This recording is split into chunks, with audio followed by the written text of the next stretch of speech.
Buckle up, space travelers. It's time to go live on S4 with Eric Cooper. Prepare to go to the edge. 3 years. Over 1,000 followers. 30,000 downloads in the archives.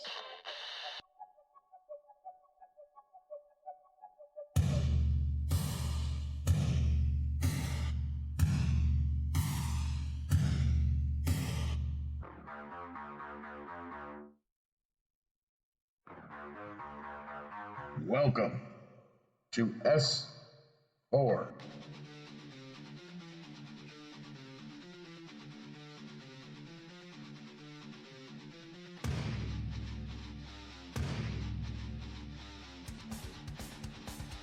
Good evening, ladies and gentlemen, and welcome to S4, the official radio broadcast of Forest Moon Paranormal, with host Eric Cooper and our panel of enlightened minds.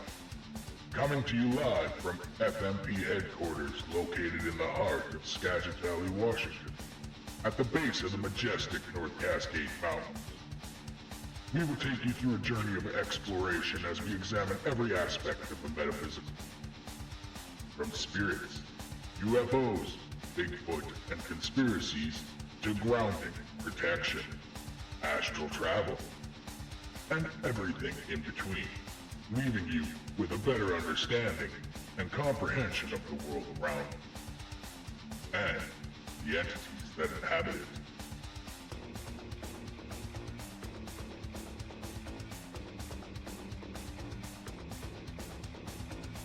Join us every Saturday night at Spreaker.com and locally on KSVU 90.1. Don't forget to check out our new webpage at www.s-4radio.com.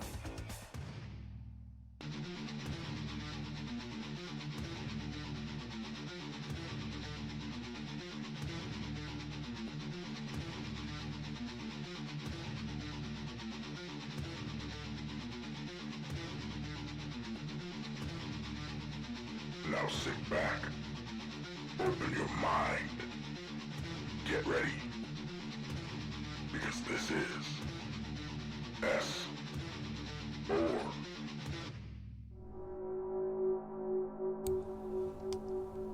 Good evening or morning, depending where you are, and welcome to S4, the voice of Forest Moon Paranormal, coming to you live from the FMP headquarters in the heart of the Cascade Mountains in Concrete, Washington.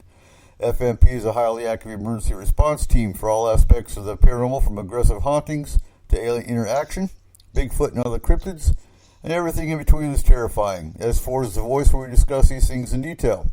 Not only can you find S4 right here on Spreaker, but for our local listeners, also on KSVU 90.1 FM from 10 to 12 p.m. on Saturdays with pre-recorded shows. So tonight we're talking active shooter and terrorist response. Why? Well, we live in a violent-ridden world, and school has started for most of our kids. We have daily shootings, many you don't even hear about, unless it's Islamic terrorism. And our own country here in the United States has more homegrown non-Islamic extremists than many are aware of, and we have an Islamophobic, encouraging media that points the finger in the wrong direction. S4 is a public service show as well as the voice of FMP, so we do talk emergency response in many aspects, not just paranormal. So tonight with us we have Cole Wegleitner, our technical analyst, Kayla Wegleitner, one of our research specialists, our Keith Andrews, our alien race specialist, Chris and Brent Dodge, Astral Team and Extended Care Team, and Will Hovenden, who is on the FMP team but is currently a combat medic stationed in Fort Stewart, Georgia in the U.S. Army. So how are we all doing tonight, guys? Just great, thanks. Doing great. Good. Outstanding. So, how are you, Scoop? I guess the hurricane missed you? Yes, it did. Yeah, one right up by the coast, but it looks like we have another tropical storm coming up, so we'll see how that brews over. Right. Yeah, George is a unique animal to begin with. So, did we have any active shootings this week? I mean, it was September 11th this week, so there's a lot of memorials and things of that nature, but I don't think we had anything really that I'm aware of that actually happened. Not that I saw. No. Well, I have a curiosity question for you. How break tell could you have an inactive shooting? Well, you can't. Unless, of course, they're caught before, they get in the act of shooting anyway. At which point it's not shooting in the first place. It's an attempted shooting. Or an attempted attack. Either way. Right. Well, at that point, I don't think we'd hear about it anyway. Depends on if it's in a school, you still do. Makes sense. Yeah, that's right. So Burlington High School actually did have a student that made a threat. What kind of threat they didn't go into, but you say the wrong words anywhere, whether it's students in a school, whether you're in a Walmart and you make a threat, I'm going to get a gun, yada, yada, yada. They do take it serious, and they kind of have to. So we're not going to make this a political show tonight. I don't give a damn how they got guns. I don't care, the whys. What we're going to talk about tonight is what do you do if you're caught either in some form of attack or you're walking in, say, look at the mall. So we had the mall shooting, what was it, 3 years ago? 4 at least. So what would we have done if we would have been at Macy's and we heard the gunfire?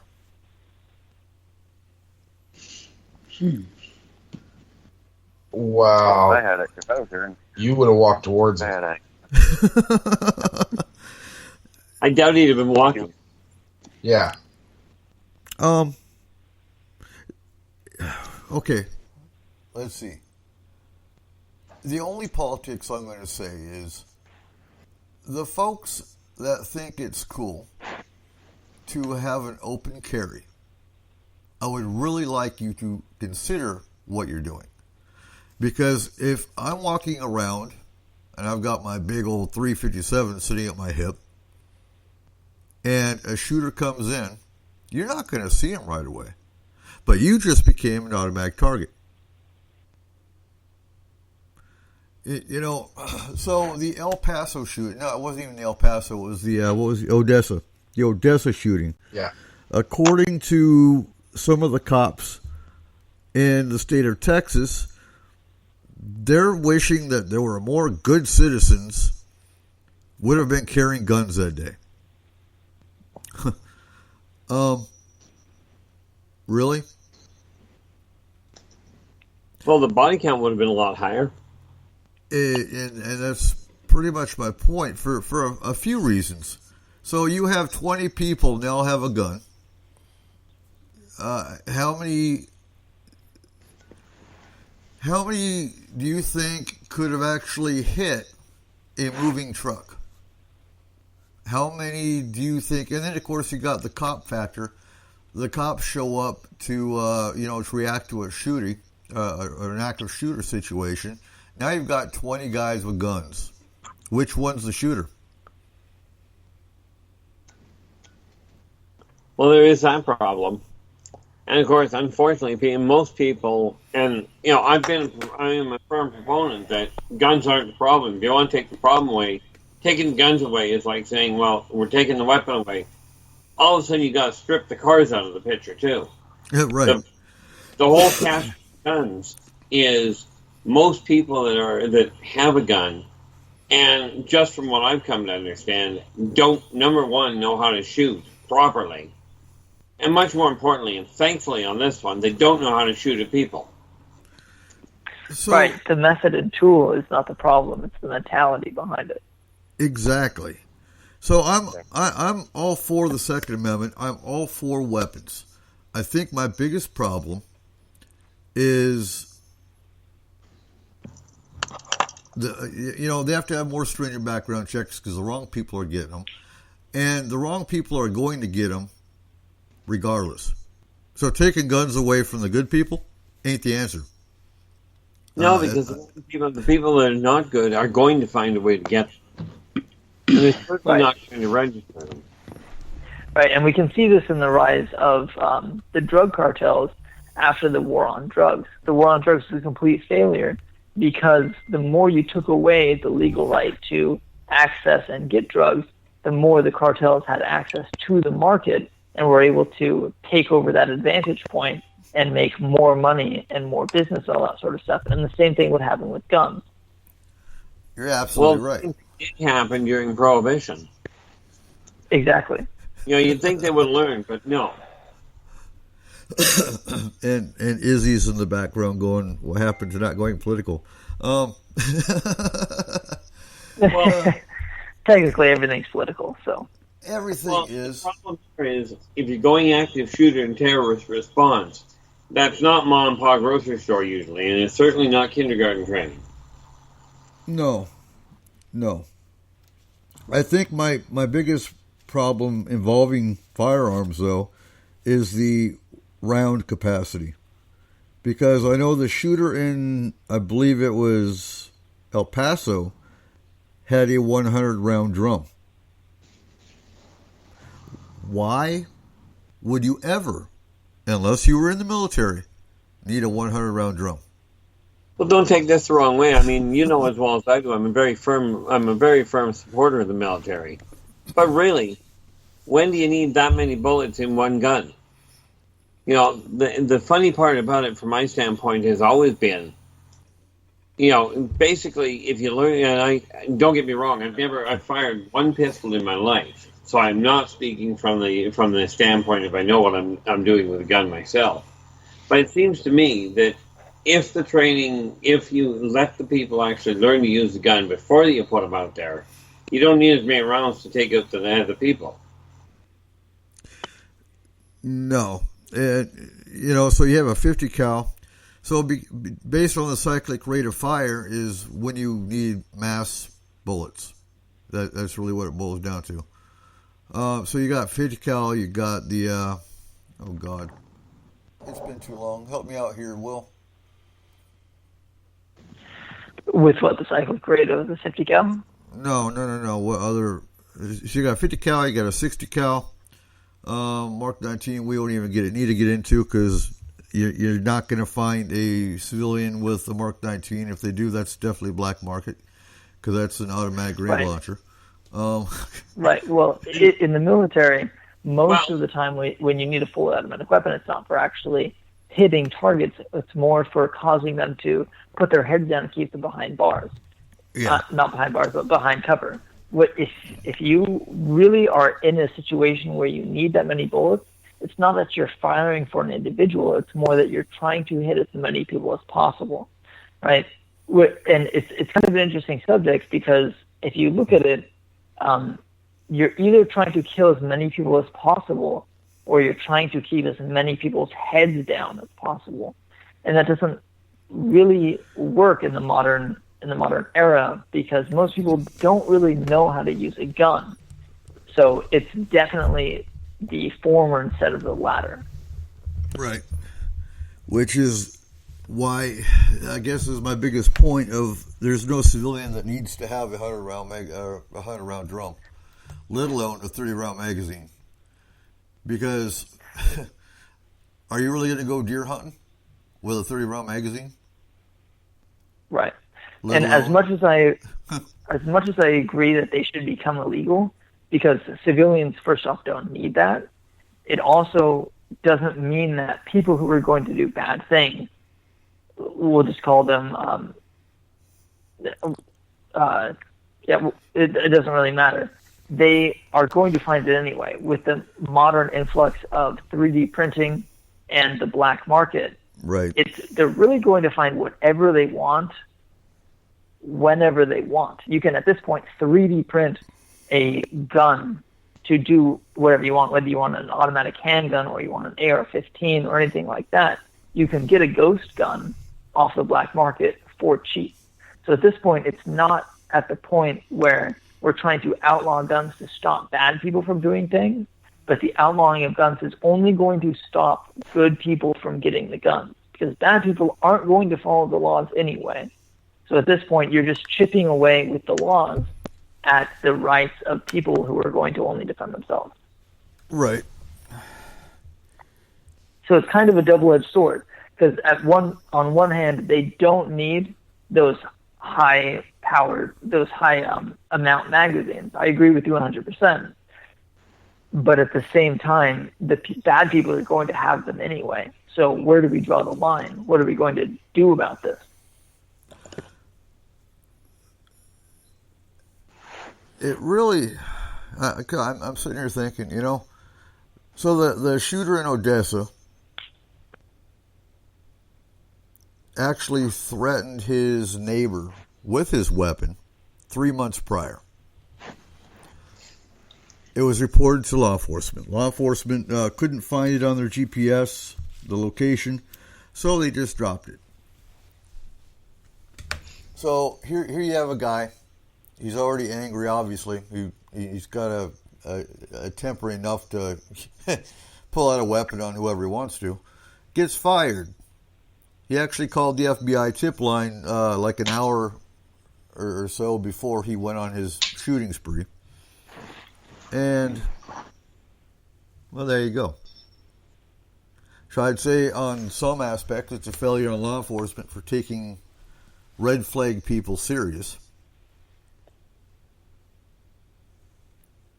Are y'all here? Yeah. Yeah, so that makes sense.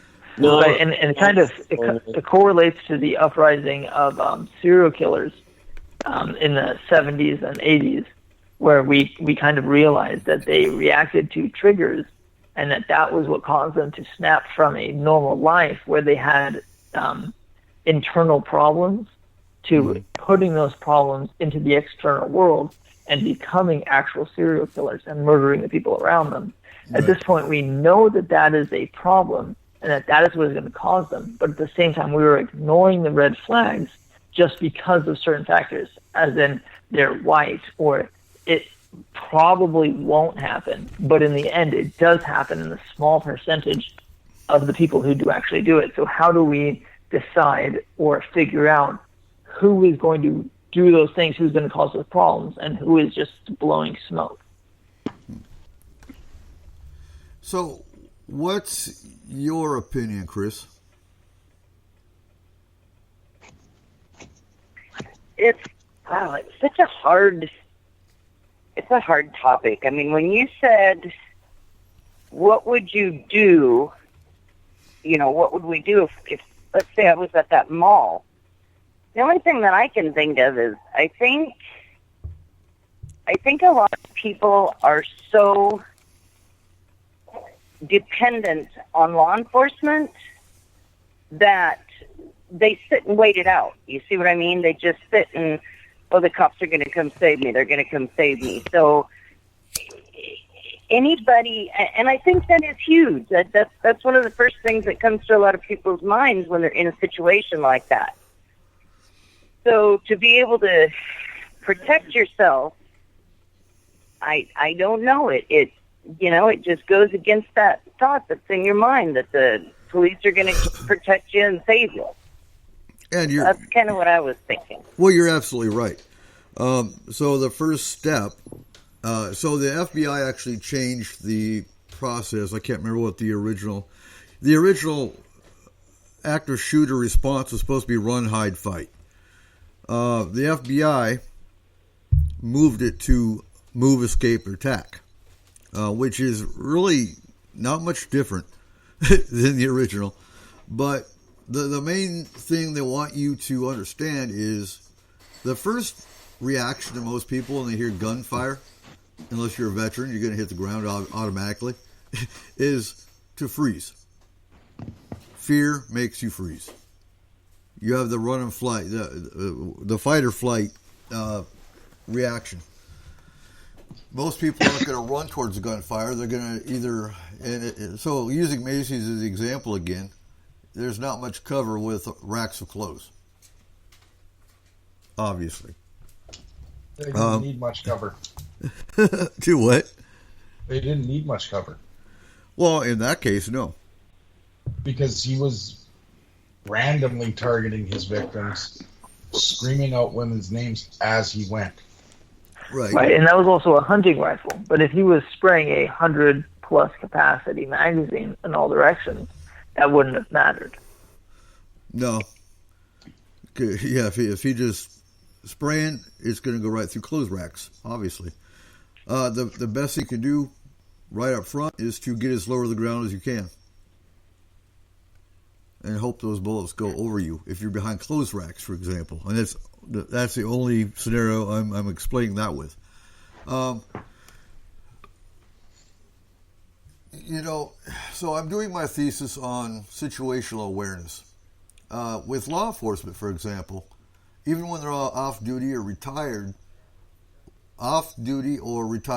cops are still watching people walking through Walmart. I mean, if they're going shopping, they can still tell if you've got a weapon because you've got a bulge either, in the back of your pants, a bulge in your jacket, whatnot. That's situational awareness. So most people have no idea that someone's going to be a shooter until they actually hear the gunfire, which is why I encourage people to have know what's around you. Does that guy over there look kind of irate? Does he have any kind of weapon, bulge in the jacket, things of that nature? So, Eric, do you believe that people should have mandatory training in this regard, as in like a mandatory military service or mandatory classes to get a certain license or this or that? What do you mean? No, you can't make civilians do anything. That takes away certain rights. I'll say that right up front. I think, I get accused by so many of you're a fear monger. No, actually, I'm not fear mongering. I'm trying to encourage people to be prepared.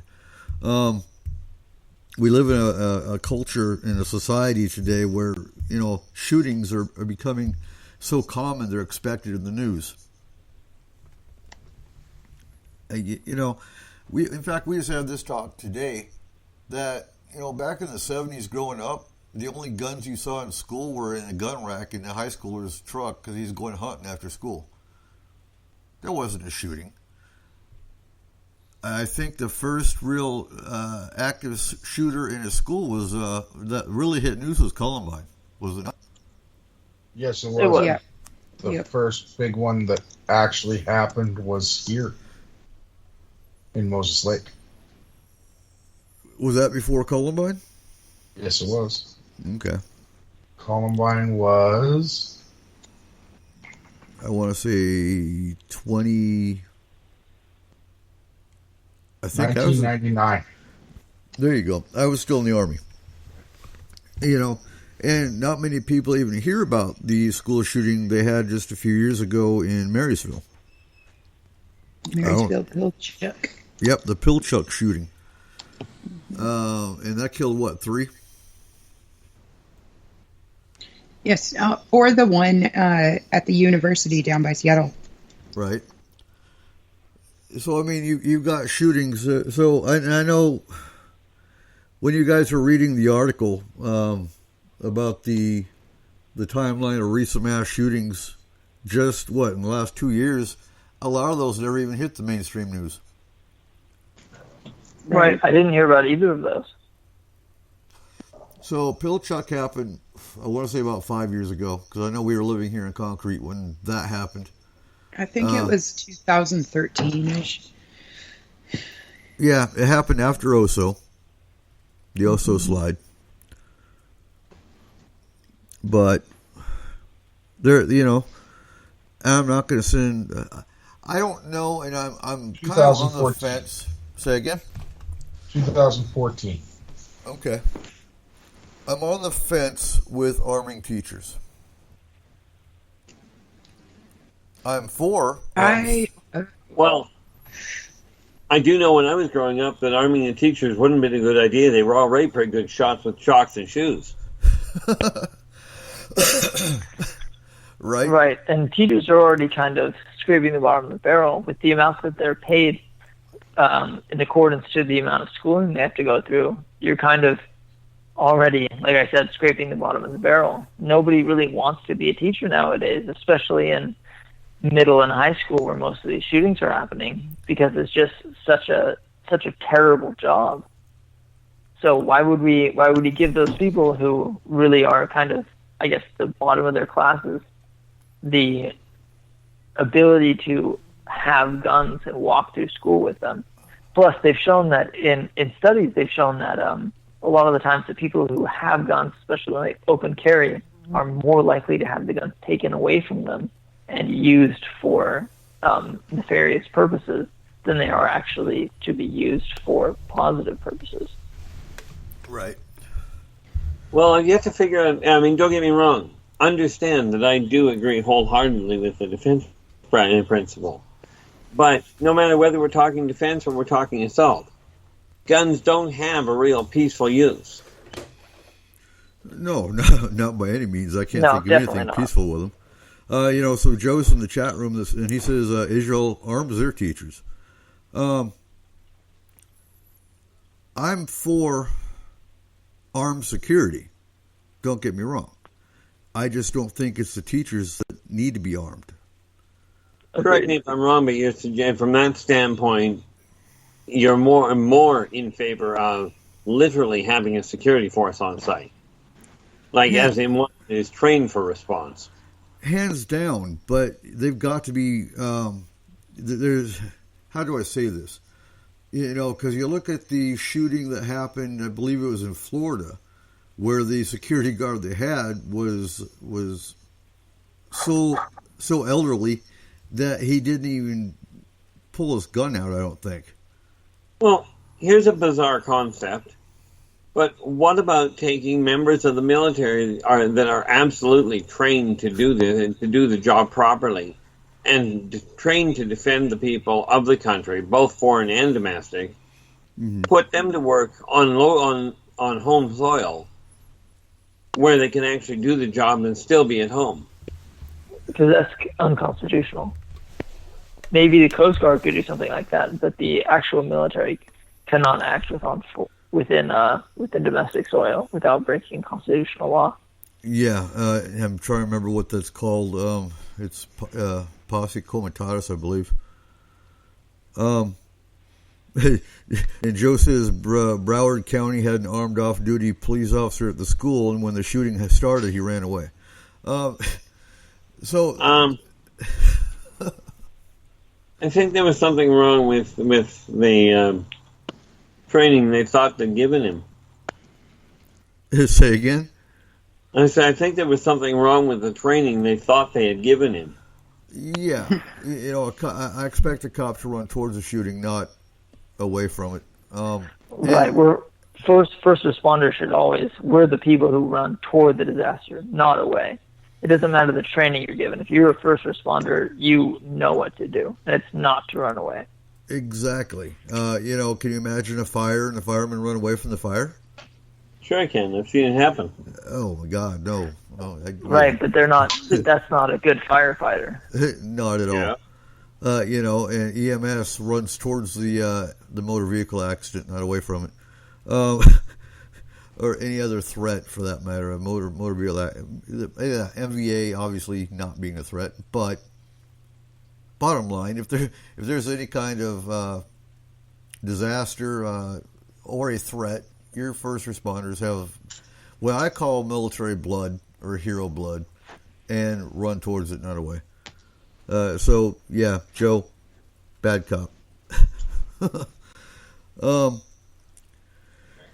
So again, I'm for armed security, but I do believe, like the Broward County cop, you want to screen them and make sure they know what to do. I think training is a big... You need training to know exactly how to respond. The more you train repetitiously, it becomes second nature. You train enough on active shooter, you're going to know exactly what to do, where to go, without even thinking about it. So is that a bad thing for civilians to do? Not at all. Should they be forced to? No. Chris, I'm going to keep picking on you because you're quiet. I'm here. This is a topic. I don't know. The first thing I thought was train up some of the PTA mothers in these schools, because there's nothing worse than a mama bear. Right. Sure there is. Oh, no, thank you. That would be terrible. Yeah, but you got to admit the shooters wouldn't survive long. Yeah. So that's the thing. The mama bears can't go after the bullies. The mama bears have to go after the shooter or the one with the knife. Yeah. And we're going to talk about we're going to talk about some other things tonight too, because firearms aren't the only thing. I think there have been 3 different cases where motor vehicles have been used as weapons. One was in Germany. Yeah. In the Christmas market, and I believe they were tied to ISIS, if I remember right, or that was an Islamic attack. Islamic threats are there. I'm never saying they aren't. But what you see here on our soil are generally lone wolves. And before anyone asks what a lone wolf is, that's your individual attack. They're loyal to ISIS. Nobody knows who they are. And just out of the blue, one day they attack in the name of ISIS. Then you got the sympathizers. The sympathizers are the ones that see the recruiting tools, they see the news, they see something that maybe a drone strike hit a mosque, a drone strike killed some Iraqi civilians, and they get mad, they sympathize with the ISIS cause, and they go out and stage an attack. That's what you see here. You won't see an ISIS directed attack on our soil anymore. There's enough intelligence out there, and intelligence sources, that they've been able to stop most of the ISIS-driven attacks. They actually caught intelligence sources that were ISIS was saying they were going to attack the Statue of Liberty was depicted headless on 9/11. I'm not even sure if that hit mainstream news. And for anyone interested in actually finding out what's going on, go on Homeland Security Journal, go on Counterterrorism Project, and you can actually subscribe to their emails, and you get daily reports. And this is stuff that will not hit your daily news. So you mentioned something right at the beginning of the show about the media causing a problem. Mm-hmm. And I've noticed something that is rather disturbingly notable in virtually every country. And that is, if a shooter goes, if there is a shooting, what will happen is they go, here's the guy's name, this is where he shot, etc. Except in one case, and that is if it's a Muslim involved, they go, this was a Muslim. Exactly. They don't specify any other religion. And that's going to cause a problem. Well, you're absolutely right. I can think of a couple of different cases where the guy wasn't even Islamic, but he was brown skinned, so he must be Islamic. And that hit the media. It's all sensationalism, journalism. It's not only what will sell the most news, but what will work for the agenda the best.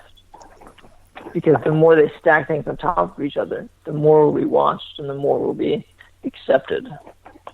Yeah, but you see this throughout history. It's not just Muslims. It started with Irish, and then it was Chinese, and then it's right. Whatever happens to bring the most fear at the time. Right. Right. It's a tool, but most people don't study history, so they can't see that connection. To them, it's only what's going on in front of them at the moment. And so it doesn't matter to them. It's the fact that the Muslims, to them at least, the Muslims are here bombing them. So they take up arms, and it creates only more radicals. I honestly think that it's a matter of training. Okay, so like our children, I know that certain schools do the active shooter drills with the kids. this is what we do just in case we say that you need to go into lockdown. You know, here's where you go, here's how you get out. But I don't think it just needs to be the schools. I honestly believe that every place of business should run a drill just like they do for if the fire happens, here's where we all go. Here's what should be done. You know? That way everybody's prepared just in case something does happen. And it's interesting because that kind of needs to be done for the older population, like not to like be ageist or anything, but like for me at least, I'm in my early 20s, and I cannot remember a time before 9/11. Like every memory of my life has been kind of overshadowed with the fact that at any time a bomb could drop or at any time something could happen and I could be attacked. So me and my colleagues and my friends, we all know and accept this, and we kind of in our peripheral decide what we're going to do before and after this. But it seems like there's other portions of the populations that maybe I don't understand or maybe I don't have any knowledge of that need this training.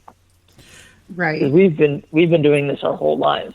I like I said, I can't remember a time in school where I wasn't practicing hiding in a classroom, or I wasn't practicing hiding under a desk. That's been my whole life. And, you know, that goes not just with active shooters, that goes with disaster drills, that goes with, they're all about training the first responders and doing drills with first responders and emergency managers, but what's the right? But it needs to be the citizens that get the training too.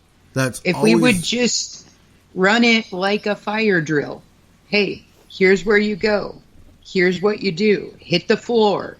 Move as quickly as you can to the exits after you go down as low as you can. The basics need to be taught to everybody. And that's always been my point. But I get told, no, they don't need to know that. That'll come with time. Well, no, we need to get the first responders to know exactly what they need to do. Okay, you know what? Mount Baker blows, the dams break. Your first responders are going to be too busy. They're not going to be able to get to most of the spots that need to be, you know, accessed. What do the citizens do? That's what needs to be taught. That's what needs to be drilled. Right, because it's got nothing to do with time. It's got everything to do with experience. If you experience it before, you know what to do. It becomes reflex. Just time has nothing to do with the equation. Nope. The more drills, the more training, the more planning you do, you know exactly what you need to do. My kids, unfortunately, if Daddy says, get down, because I see a threat outside my house, my kids will drop, and they will low crawl to the safe place they need to go to. It's unfortunate that they need to know that, but it is what it is. Right, but how many of them don't know that? You know, like, how many families you would know what to do if a fire broke out in your kitchen or laundry room or something of that nature? Right, too many. Because it's not seen as important within our society. It's more important to be popular. It's more important to do everything else. It's kind of all glossed over. And if you are that sort of family, you're kind of laughed at. You're seen as, we'll say, like, air quotes, a prepper or something like that. And you're kind of laughed at within society.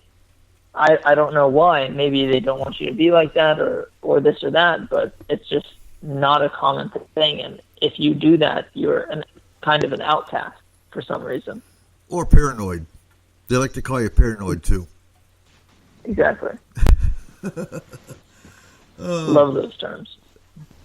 So, like I said, the worst thing a potential victim can do in an active shooter situation is to freeze. So, you know, fear makes you freeze. That's just, you know, one thing a lot of people will do.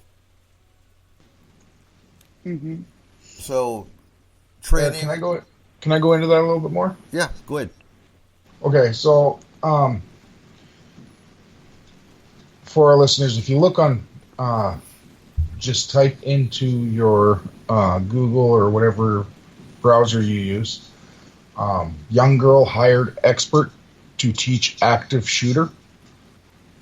So there is a young girl named Kaylee who an anti-gun violence organization, March for Our Lives, hired to give companies and schools training on how to survive an active shooter. Some of the things that she talked about, well, when she first walked into the room, because it was a room of adults, the first thing she said to them was, if there was an active shooter, you'd all be dead. The reason being is because they were all talking, being loud. When you talk out loud, the shooter can tell where you are and where you're hiding. When she was in school, her class would play the game, who can stay quietest the longest, so that they all remember to continue to do that during a lockdown.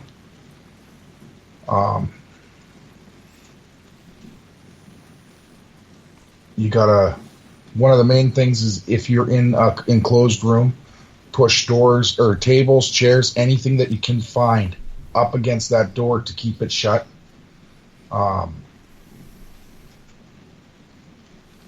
If you're in a bathroom, stand on the toilet seat, crouch down so you can't be seen from either direction. Yep. And the number one rule is never cry. Crying gives away your position, lets the shooter see where you are, and 90% of the time, even if they have a list of people that they're taking out, if they find you, they're going to take you too. Well, yeah, because you just became a witness. They're not going to leave. Now, I want to bring something up too, because some of these advocates that want something to get done are saying we have stiffer penalties. We need to make the death penalty. Well, here's the problem with that. Most of your shooters don't intend on living. Most of your shooters either want death by cop or they're going to kill themselves. Look at the news sources. Look at the last shooters, all the shooters in this year. I think one was actually captured. The other ones were killed by the bystanders of cops, and the other ones committed suicide. So what's the death penalty going to do? If you've got it in your head that you want to commit a shooting, you're going to do it. You're not going to be staved off by the thought of a death penalty because you don't plan on making it out anyway.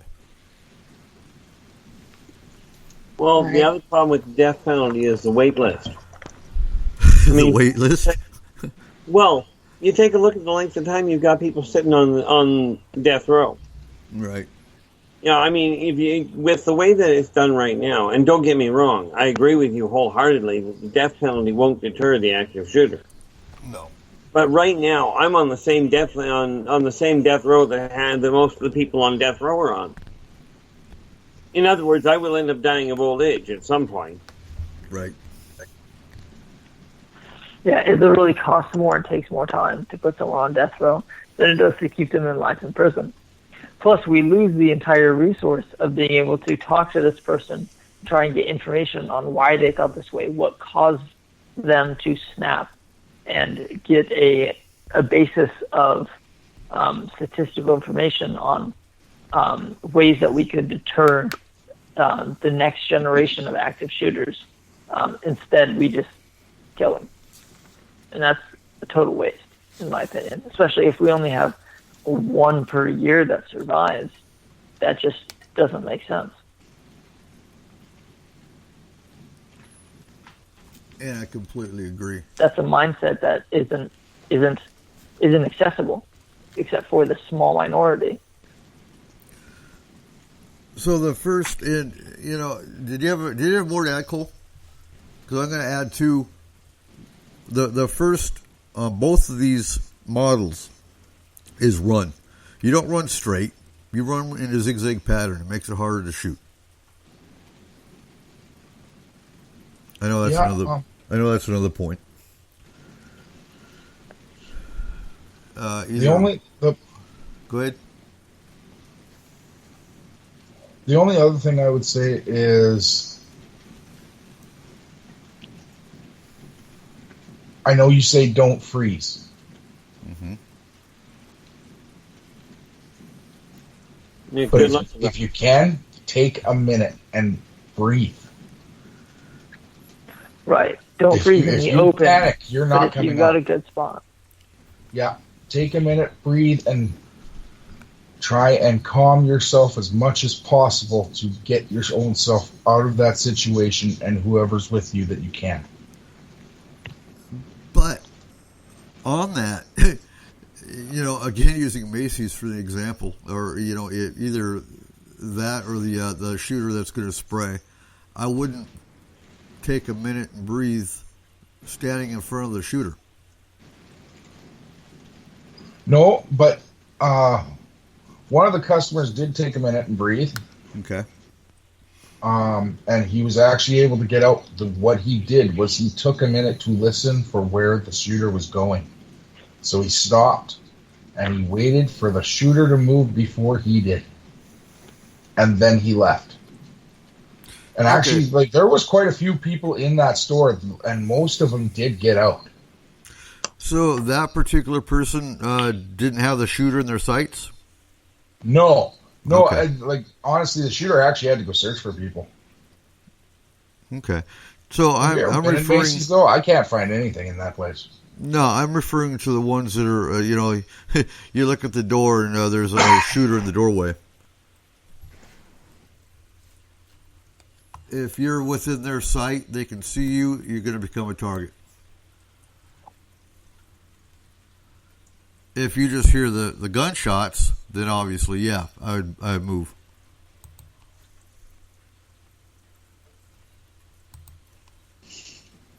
But for that one, it just depends on your situation, like how far away you are. If you're right in front of him and he just pulls the gun, you can run all you want. You're not running a bullet. Oh, no. If you are, get an Olympic team. So unless you're like in the middle of an open field, there's got to be somewhere you can duck down and hide, I would think. And again, if there's an open field or open parking lot, start zigzagging, hide behind cars.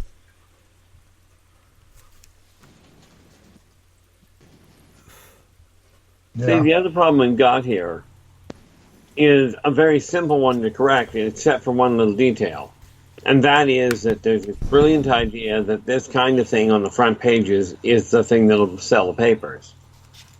Mm-hmm. Okay, because most of the people that go into these shootings, most of the people that go in as an active shooter, quite frankly, want attention for one reason or another. Don't know what it is necessarily, but they want attention. Right. Putting their picture on the front page, even if it's posthumous, does get them attention. It depends what their cause is, too, because some of them have a cause. Some of them are angry at a girlfriend, boyfriend. Some of them are angry at the world, and that's how they know how to take out their frustration or anger. Which leads to the idea of why there isn't in the school. I don't know if there is now. I know there isn't in ours. But why, you've got all the metal detectors and what have you to make sure guns don't get in. But is there active classes in there to show people how to deal with excess stress?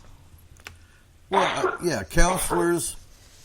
If Not you have counselors. a business, I would have a counselor. If anyone is exhibiting signs of stress, their behavior is changing, excessive drug or alcohol use, that come to work smelling like alcohol or whatever, and they're exhibiting signs of financial whatever. Yeah, there's usually signs.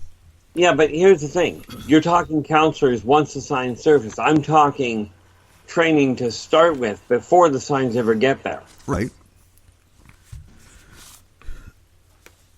And that's where, employment or employee training will come in handy.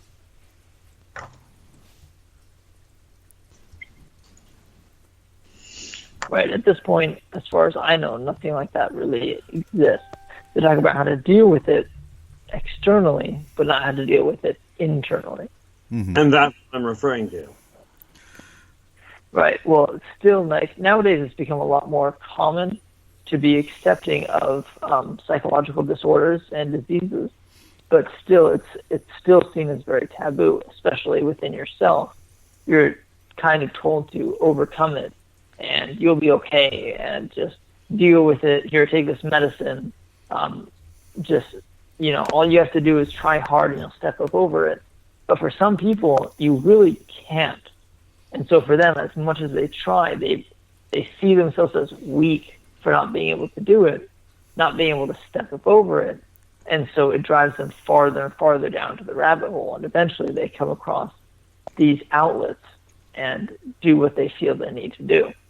So I agree with you. There definitely should be some sort of training or class or something like that people should take, or at least be available for them to take to help deal with that sort of thing. Because as far as I know, nothing like that exists. Yeah, because it's sad to say. I mean, I'm glad they've got it, but there is education for kids when they're first entering adulthood. They need the same kind of training in regards to stress release. Right, and that'll be a hard battle to go towards, because even in high school, they don't even teach you how to. Usually, they don't even teach you how to write a check or get a car or buy your first house, or let alone how. Yeah, let alone, and that's only physical stuff. Let alone how to find a compatible person to marry and spend the rest of your life with, or how to have interpersonal communications that isn't going to damage your existence, or anything like that. Once it comes to psychological stuff, it's very hands-off, let you do what you're going to do. And in the long run, that seems to damage a lot of people, even to the point where they end up going out and murdering others. Well, look at modern society. It's working well. Not. Right. Okay, we have 8 minutes left. Real quick, though, I want to go over what do you do if you're in an active shooter situation. What do you do when law enforcement arrives? So, 1, remain calm and follow instructions. Drop items in your hands. Raise your hands and spread your fingers. You don't want to become the one that they think is a shooter. Keep your hands visible at all times. Avoid quick movements towards the officers, such as holding on to them for safety. Avoid pointing, screaming, or yelling. Do not ask questions when evacuating. So, if you're the one calling 911, you want to give them a location of the active shooter, the number of shooters, if you see it, physical description of the shooters, again, if you see them, number and type of weapons the shooters got, and the number of potential victims at the location. So do we have any more? And basically, when it comes to attack, because I know it goes run, or it goes depending on which program you look at. It's got move, hide, or move, evacuate, and attack. And like I always told my soldiers when I teach them SEER style school, we never went to SEER school, but you want to attack like you're going to die. And anything in your hands becomes a weapon. When it comes to you're confronted with the shooter, your keys in the eyeballs, yeah, they aren't going to shoot. And that, again, that's last resort. That's if you find yourself face to face with a shooter. Don't even try talking. Just fight like your life depends on it. You got more to add? Well, the reality is, I agree. The keys to the eyes is going to cause a problem, but I know from practical experience, the keys to the hip is going to take their concentration off the gun at the same time. And most people do not have the aiming capacity in the middle of a fight. Like myself, in the middle of a physical fight, I'm in trouble. I've never been in one. And personally, I like that, but Well, yeah. Right. Well, in a physical fight, when it comes down to it, it really just kind of goes into reflex. There's no time to think. There's no time to decide what you're going to do. You just do. react. And at that point, any object can become a weapon. I wrote it a long time ago. Anything from a sock to a rock to an actual legitimate weapon, like a knife or a gun, can become a deadly force if you know how to use it and you can reflexively use it. So at that point, like Eric said, like you use and do what you have to do, but you need to be prepared to do it, because if you, like he said earlier, even earlier than that, if you freeze, you're done. Yeah, see, the closest I've been out, of course, we got a different setup up here. But, I mean, we did end up, I was working years ago for Dairy Queen, and we got held up at gunpoint. Right. And I did probably, according to you guys, the worst possible thing. So they ended up talking to the gunman. Nobody got shot out of the deal, but it was an experience and a half. Mm-hmm. Right, and that's sort of a different experience. Because at that point, he's holding you up for a specific reason. He wants the money. He's not out for blood. He's not out for revenge or anything like that. He wants the money, and he wants to get away. And that's all. It's for monetary gain. It's not for psychological gain. With an active shooter, they're there to try and vent their frustrations or to take out as many people as they can before they die. Something that I don't quite understand.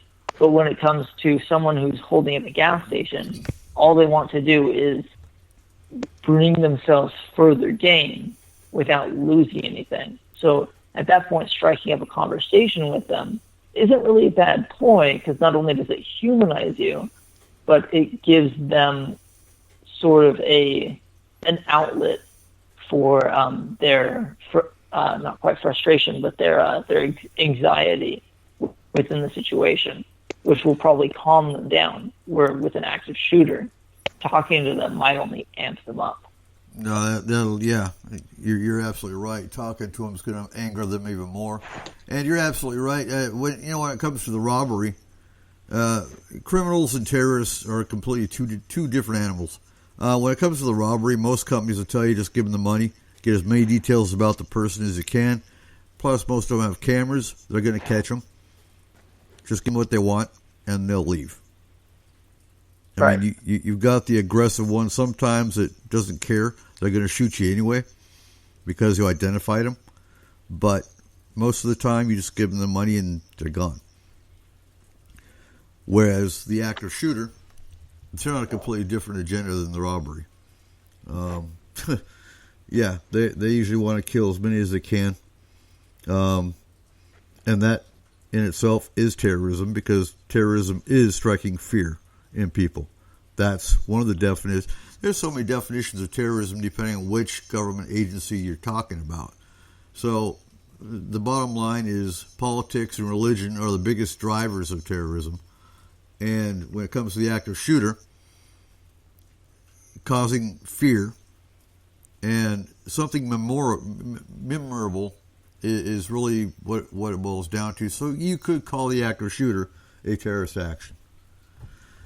So anyway, when we come back, we're going to go into chemical attacks. Something that you really don't hear a whole lot about, which is why we're going to go into them. Something that's hitting a lot of news sources lately is chemical suicide. If you see a car, for example, it's off to the side, all the windows are up, and there might be a note on it. There might not be, but you see somebody slumped over, oftentimes it's chemical suicide. You open the door, you're going to die too. So we're going to go into chemical attacks in the second hour, so stay tuned. You are listening to S4 on Spreaker.com.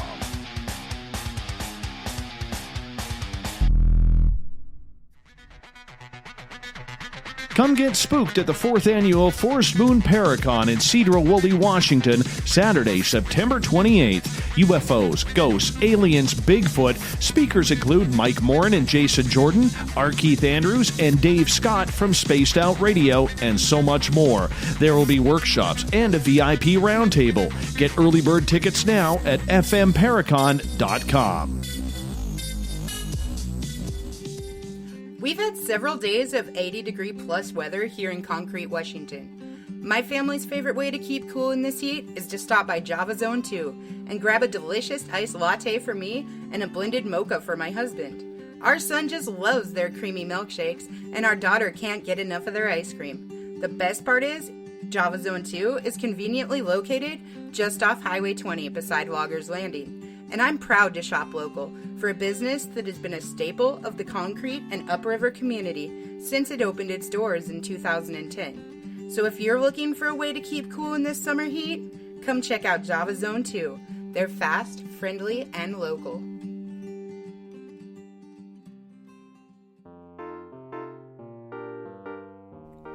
Hello, my name's Cole Wegleitner with Statement of Sound DJ Productions. We do mixing, monitoring, recording, and editing for all your audio needs. For our local listeners in the Skagit area, we are taking bookings for your 2019 events and parties.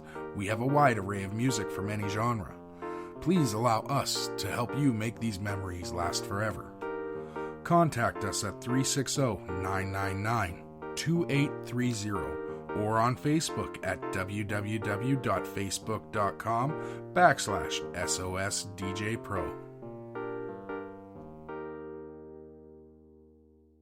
Forest Moon Paranormal is a non-for-profit emergency response team that handles all aspects of the paranormal, helping you, your family, friends, and community since 2004. Whether you're having a problem with hauntings, spirits, Bigfoot, other types of cryptids, or UFO activity. Maybe you're just unsure of what's bothering or terrifying you.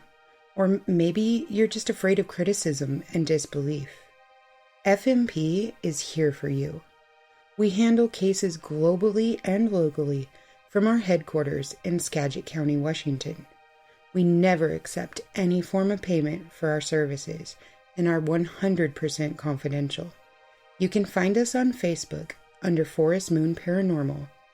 You can private message us for assistance, or just come join in the discussion and become part of our growing FMP community. Are you having encounters with the paranormal, supernatural, or ufological that you cannot explain? Look no further than the SOR Sightlines Report, brought to you by the Experiencers Support Association. This is Ryan Stacy, head of the Research Association, TESSA. Soon on the Spaced Out Radio website, you will be able to file your reports and have them researched for you. We are independent and ready to help Spaced Out Radio listeners today.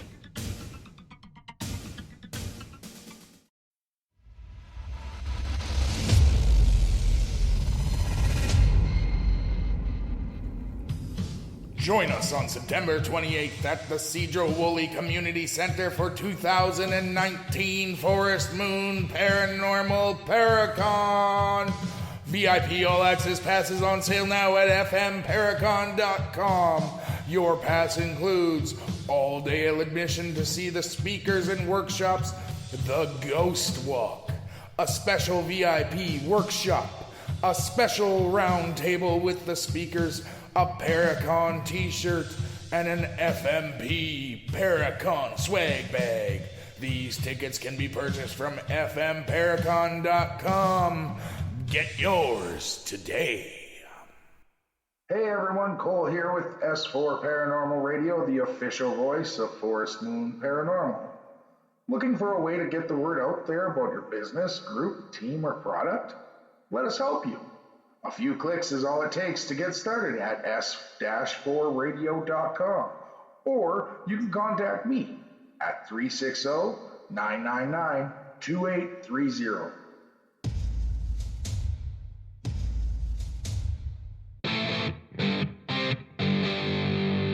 Welcome back to S4 with your host, Eric Cooper. Welcome back to S4 tonight. It's What Would You Do If You Were in the Store and Someone Started Shooting. You can also find the archives at our Spreaker site and on the S4 YouTube channel for all the shows you missed in the last 3 years. Anyway, back to the show. And now we've already hit active shooter. What would you do? We're going to talk about chemical attacks now. So you don't hear about chemical attacks. So when I say chemical attacks, what do you guys think? Anthrax. Okay. Homemade gases. I was thinking hydrochloric, but it's not the best. I mean, there's a lot of different gases that can be used.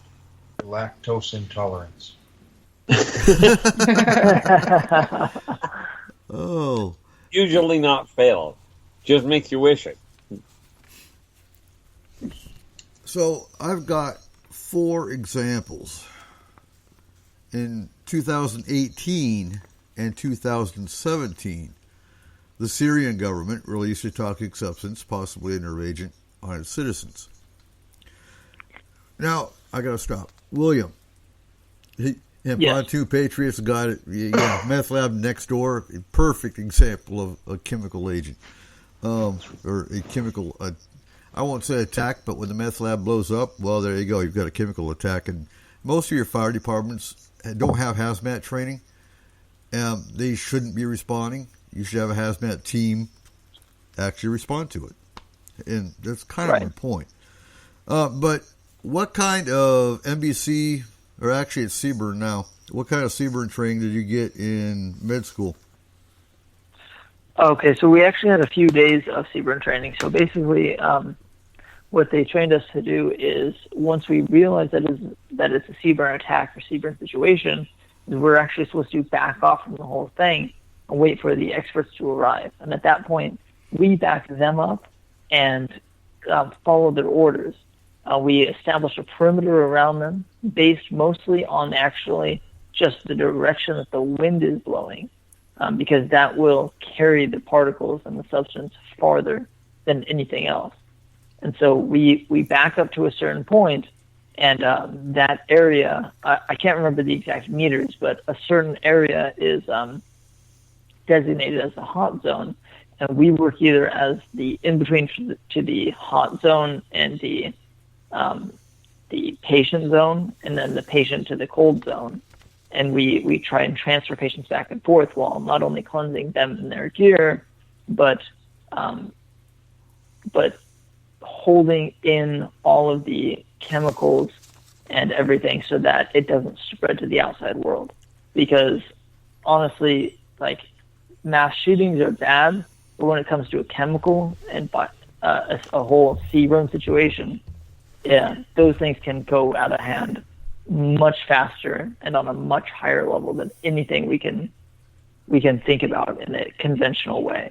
We can see the same thing with Chernobyl and all those sort of disasters where if a single decision was made wrongly in that entire situation, besides, of course, the initial couple decisions, it could have polluted that entire continent and just decimated entire populations. And the same thing could happen here at any time.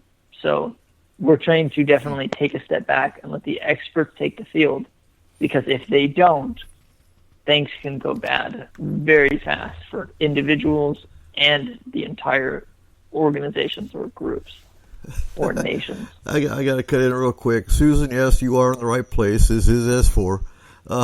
Tonight we're actually doing, so with S4 we do, obviously you all know we do paranormal and UFOs and aliens, but we've been trying to get this show out, but of course we had tech difficulties 2 weeks ago. Last week we had a serious thunderstorm that came through for about 2 hours, so we couldn't do the show.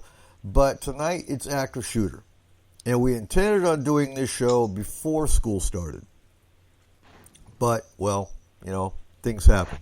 So yes, tonight is active shooting response, chemical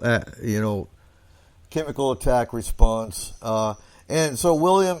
Yeah, so I encourage anyone listening to look up what's called the ERG, the Emergency Response Guide. Most of your chemicals are based on what they are, is what really dictates whether you need to be 100 meters, 500 meters, quarter mile, the distance away. The bottom line with all teams or civilians, if you're near it and you see it happen, you want to get upwind and you want to get upstream. It depends on where you're at. because if you're downwind from it, it's going to carry that chemical right to you. If you're downstream, it's going to contaminate the water and the soil, whatever. And that's for the experts to deal with. But the bottom line for you as a citizen is to get out of the area. Call 911. You want to tell them what kind of smell it was, what color it might have been, if there's any taste to it. I know that sounds funny, but yeah. And we'll get into some of the chemicals here in a little bit. But one of the key examples is 1995 when thousands were injured and 12 people were killed in Tokyo from Aum Shinrikyo, which is a cult that released sarin gas during the morning rush hour in one of the world's most crowded subway systems. Who remembers that one? I do, definitely. My father actually interpreted for the bombing when he was over there. So everyone hears about ISIS and the attacks in Syria and the government attacks on gas attacks on Syria, but it can happen here too. Maybe not sarin, maybe not nerve agent, but it doesn't take much to make a chemical, and it doesn't take much to know where to release it if you study it. So that's why you need to know. Some of the all of my notes come straight from Homeland Security. Anyone can go on the Homeland Security website and find this information. Most people just don't know where to go, or they don't think about it. I've been studying this for the last 4 years for this degree, so obviously it's always on my mind, and that's why we do this show, this particular topic. But we have a lot of extremists and a lot of terrorists in this country that have always been here, and they know what they're doing. So when it comes to explosives, there is a neo-Nazi terror group throughout the nation called Atomwaffen Division. And, people think, it's just some kids with swastikas. No, it ain't. They actually busted two of the leaders. One was in Nevada, the other was in Texas, and they actually found pipe bombs and bomb-making material in their apartments. And their whole political agenda is to create chaos. They don't care how many people they killed. They don't care how much damage or destruction they do, because that's their whole goal. That's their motive. And they have been studying and targeting infrastructure. You take out a power grid, you destroy a lot. That's going to take power out of hospitals. It's going to kill the elderly. It's going to destroy the monetary systems. ATMs aren't going to work. It does a lot more destruction than just the power going out if they can't get backup systems going. So when it comes to terror groups, that's their whole agenda. So when it comes to indicators of a chemical attack, some of the signs you want to watch out for are your eye and skin irritation, twitching, choking, difficulty breathing, dizziness, muscular weakness. This probably sounds familiar from your NBC training. Yeah. These are nerve agent. The chance of, to be honest, but Pontoon Patriot had it right. Most of your chemical anything you're going to see as a civilian is going to be a meth lab. And I didn't pull up anything on meth labs, but if you want to talk about meth labs, huh? You want me to go ask the neighbors? No. But what's a meth lab look like? Anything? Like, it can be anything, but a meth lab, it's usually a trailer. They've got more than one propane tank. They got more than one pipeline that's coming through. What else? Well, my experience, not experience with meth lab, but when I was hospitality management, I trained my staff in that. So we had to get in the rooms every other day because it can go from beginning to up and running within 48 hours. Right. So they're, yeah. Well, see, one of the wonderful things that came with the internet is you don't have to be a chemist to figure out how to make these things anymore. All you have to do is go and look at a website, and all of a sudden, hey, you can have whatever you want. Right, and nowadays you aren't even tracked. If you're smart enough, you can download a Tor browser and you can go down onto the dark web and just download anything you want. No one can track you. You can have all sorts of chemical recipes and stuff like that where you can either bake whatever you want or build whatever you want. I've met multiple people within my life that have the knowledge and know-how to make everything from pressure cooker bombs filled with marbles to very potent gas that could take out buildings, if not portions of cities.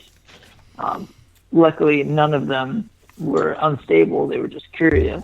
Right. But in the wrong hands, that sort of knowledge could really do a lot of damage, as we can see in the Tokyo subway bombings.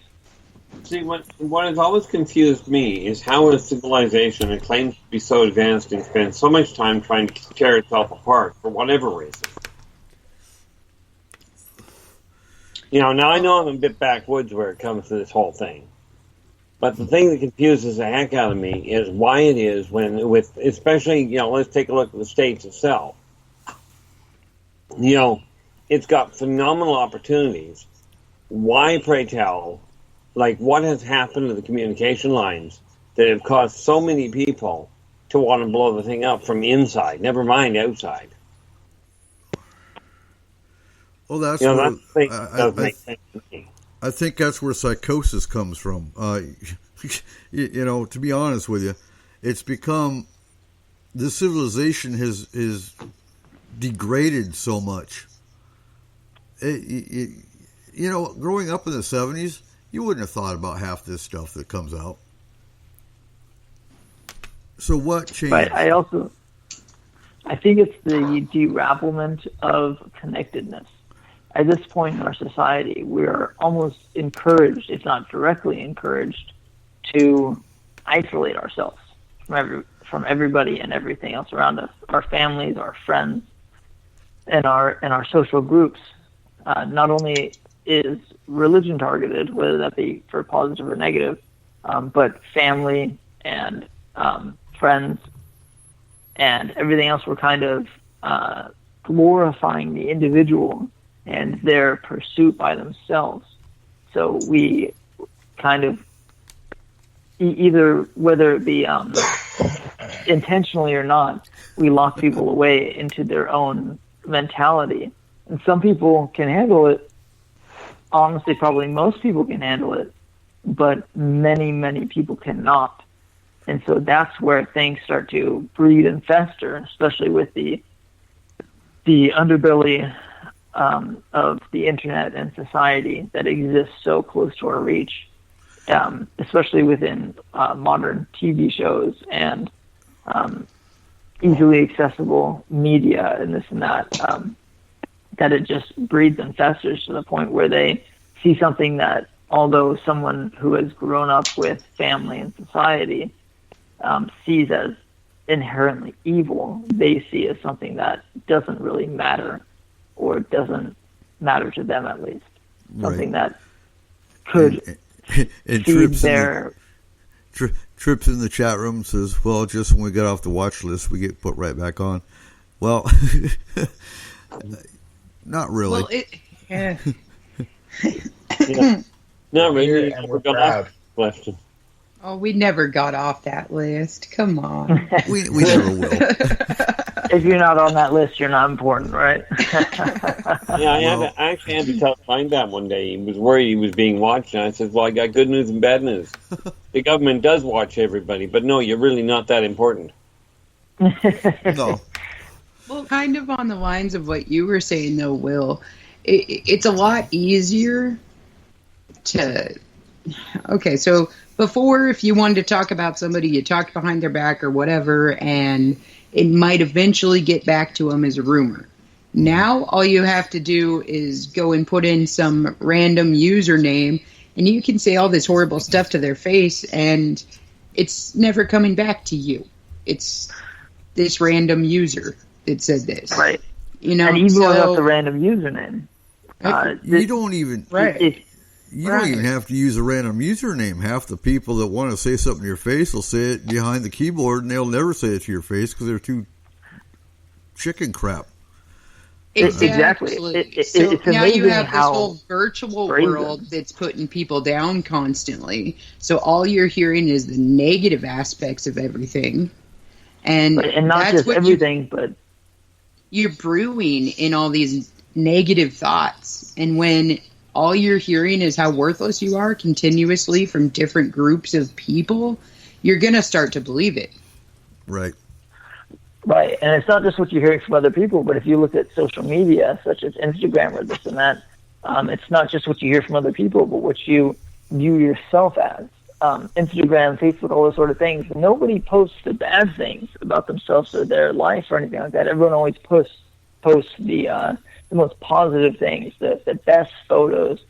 And so you look at it and you compare your own life to it and you see how, in comparison, negative and terrible you are and how your life isn't working out and you must be ugly and this and that. And you take such a negative effect away from it that in the end you see yourself as something other than human, other than society, other than something great.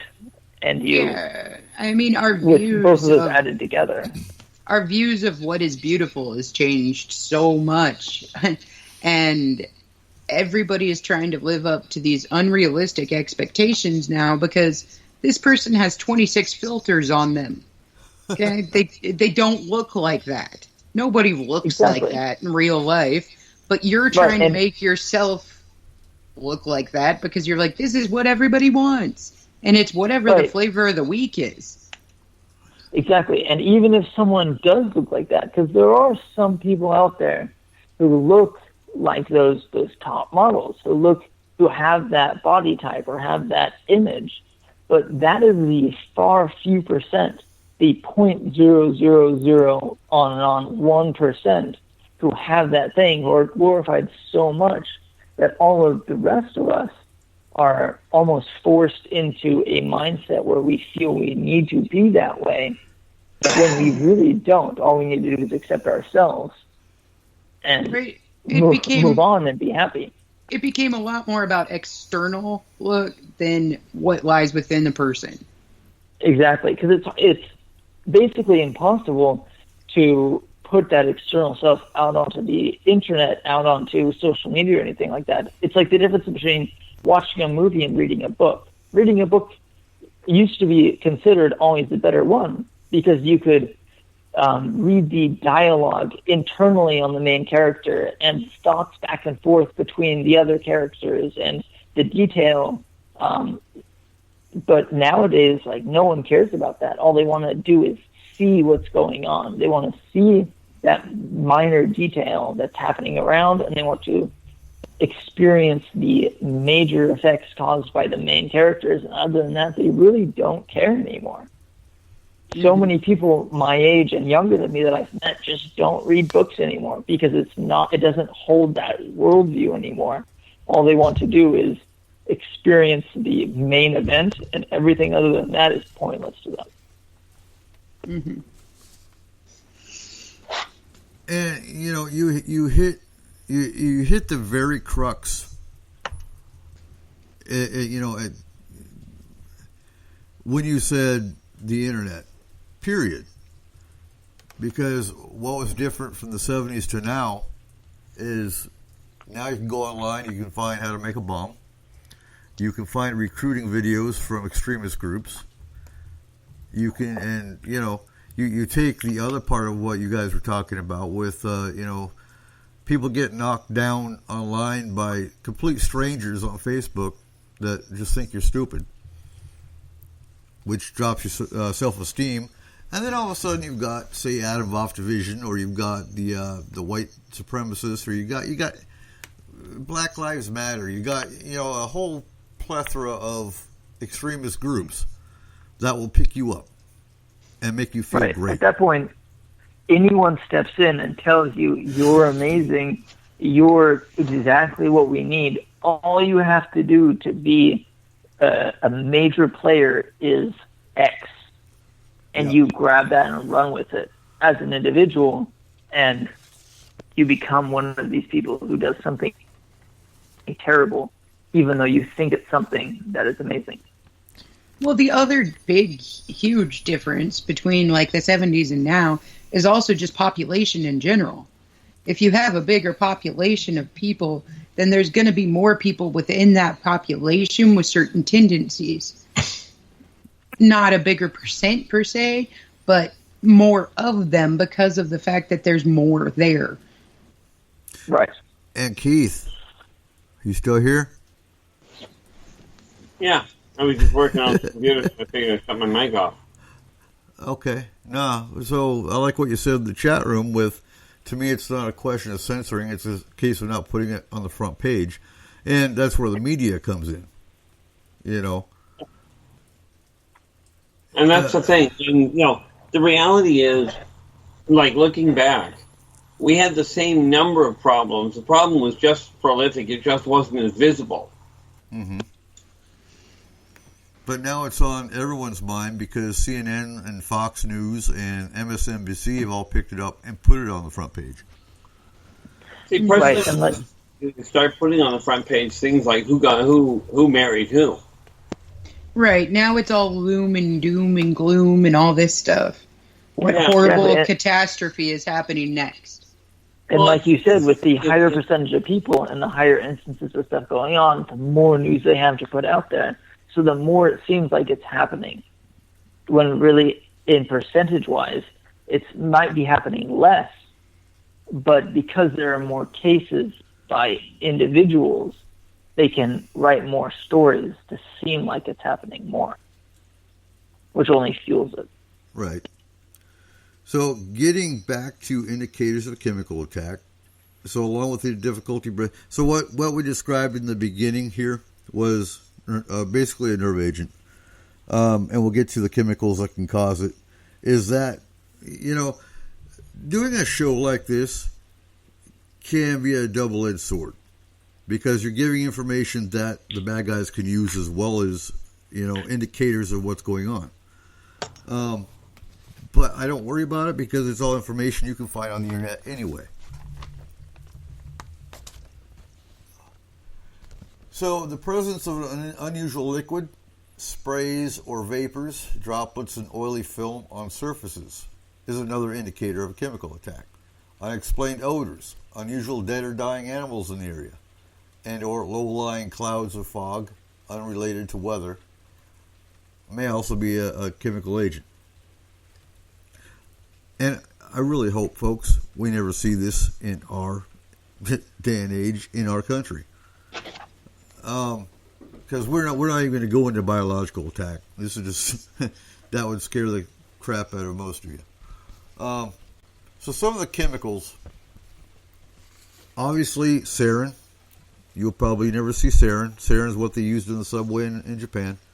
But there are extremist groups that can get their hands on sarin. It's really not hard, especially black web, dark web. Sarin is odorless. You're not going to know you got hit with sarin.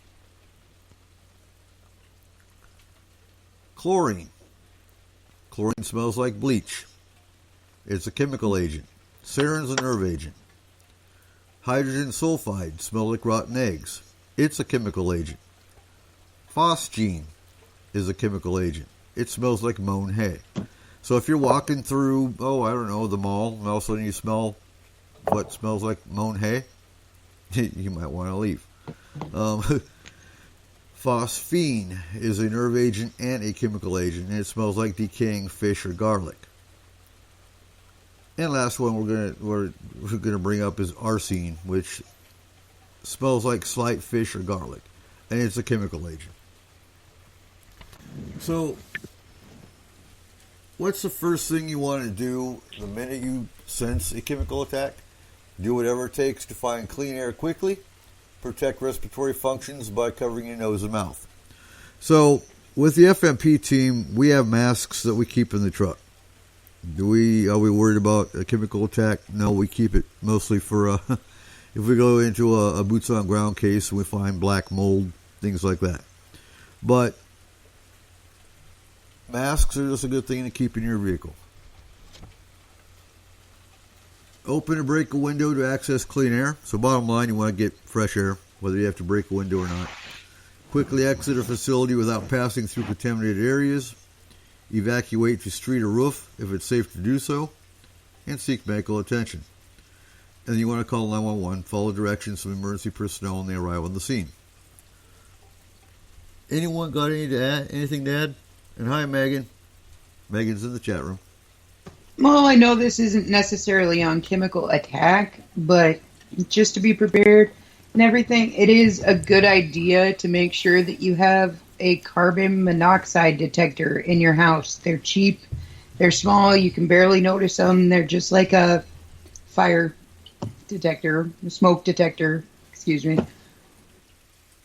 Yeah, if you can't tell when there's a fire in your house, you might have a bigger problem. Right. I want to backtrack real quick. So, Trippin's talking about, oh my God, the sky's falling, the apocalypse is starting. And you're absolutely right. Sad thing is, people think they can start the apocalypse. There's actually extremist groups out there. That is their agenda. Their agenda is, and these are the radical side. So, I want to clarify. Every belief system has an extremist side. So there's extremist evangelicals, there's extremist Catholics, there's even extremist Buddhists. They actually hit the news because I believe it was just a few years ago where a Buddhist beheaded a Muslim. Does that sound right? I seem to recall something to that effect, yeah. Something along those lines. It's kind of counter belief structure. It does, you know. But getting back to the media, there's no radicals. The only radicals are Muslims. No, every belief system has an extremist side. So there's an extremist side of the evangelicals that actually believe Christ is coming and they're going to make him come back. That's where your apocalypse comes in. So they also believe that he's actually going to solve this problem. Well, last time that any religious entity showed up to solve the problem, well, here was a neat one. If we go with the only ones I can quote are the ones from the Bible because that's where I grew up. Mm-hmm.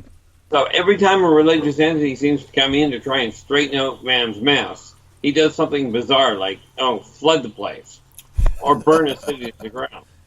I'm thinking this is not a good solution. Yeah, and that's the loving God. That's the one that's nice. So, yeah, and on the pagan side, we have the Asatru. Asatru itself is great. It's fine.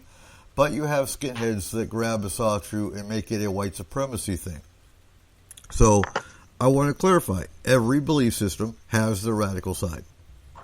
And every belief system can be a cause of an extremist group. So, if you're outdoors during a chemical attack, you'll obviously want to avoid any obvious plume or vapor cloud if you happen to see one. Protect respiratory functions again. I want to clarify, though, not all these chemicals infiltrate you through respiratory. They can also be absorbed as well. Chlorine is one. So you want to cover your nose and mouth. You want to walk away from the site into a building to shelter in place. Enter an indoor facility, immediately lock the doors, close the windows, turn off the air vents, block external airflow as quickly as possible. Go to a room with few windows and seal the room to create a temporary barrier between people and contaminated air outside. So if necessary, seek higher ground to avoid chemical contact that often remains at surface level. Call 911, follow directions from emergency personnel when they arrive on scene. That's the main thing you need to know about chemicals. I mean, other than if you're an expert in those fields.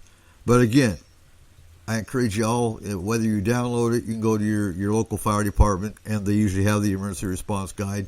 It goes into every chemical. The medical procedures, the distance you want to be from the site. And hopefully, and I use this term loosely, but hopefully the closest you'll ever be to anything of a chemical nature would be, say, a fuel truck motor vehicle accident. Well, out in this area, I would say more likely somebody spraying a field and you get a little too close to it. Right, but that's also, still ideally unlikely. Right. Or, like we talked about earlier, the meth lab blowing up.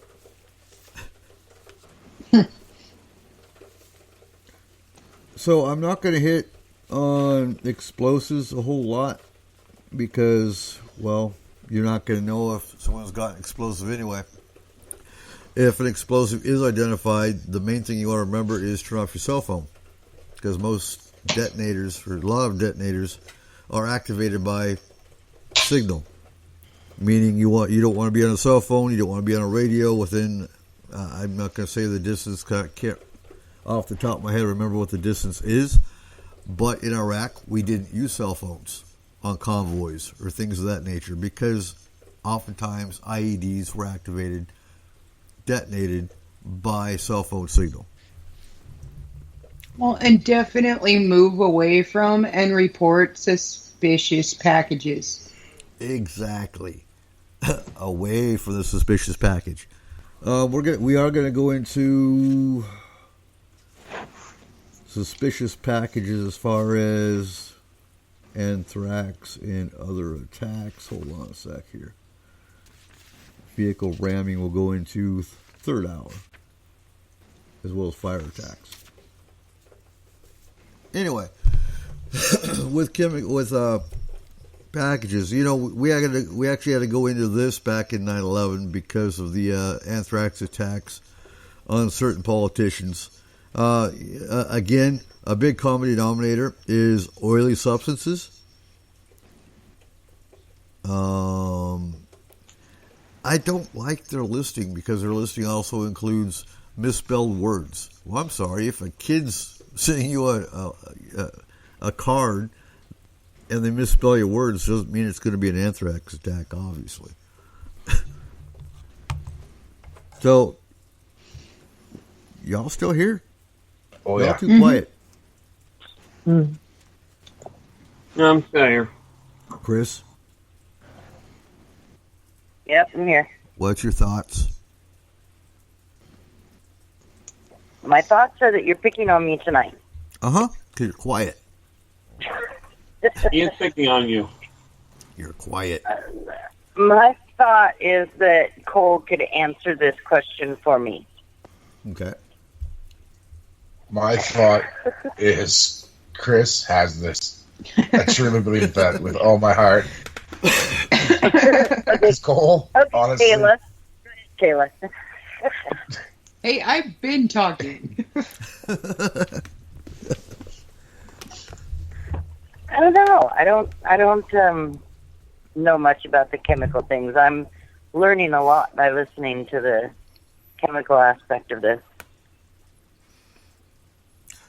So Megan is saying in the chat room, also, look for intrinsically safe devices. Some flashlights even have enough to set off an explosive gas. And that's absolutely right.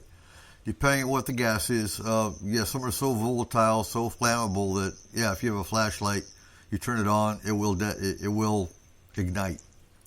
We are going to go into fire as a weapon in the third hour because it's one that definitely doesn't get talked about. Arson. Eric? Yeah. Yeah, because I know we had a problem a while back where the emergency crew that came to deal with the gas leak told us that answering a ringing phone would set it off. Yes, it can. Absolutely.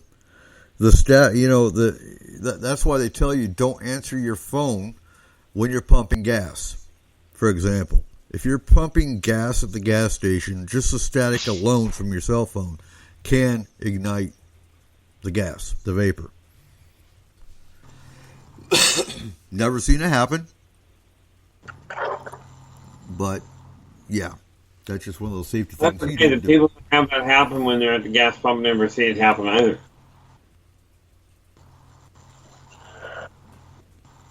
Cole, what were you saying? Yeah. I thought you were saying something. Yes. Getting off the topic a little bit of terrorism, but still sticking with the chemical idea. Mm-hmm.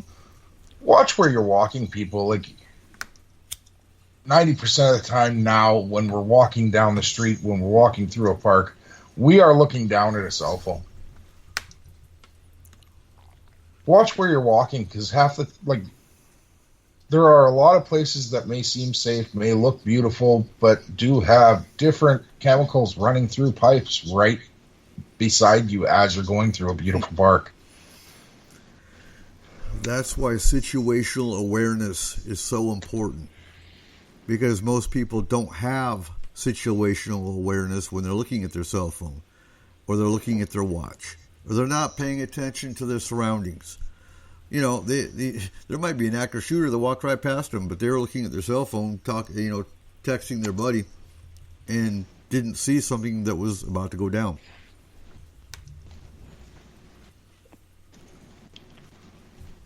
And that comes into play too with using vehicles as weapons. Because how many of those people that were on the sidewalk in Germany, for example, actually saw the vehicle coming?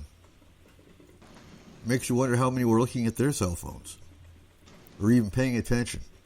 I'm sorry, but if I hear a vehicle that's high revving because it's running down the sidewalk, I'm going to hear it, and I'm going to be able to run.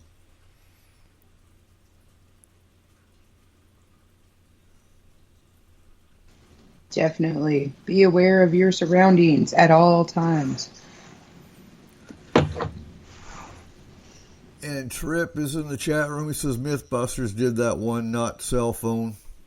Static electricity from exiting car being built up due to clothes war.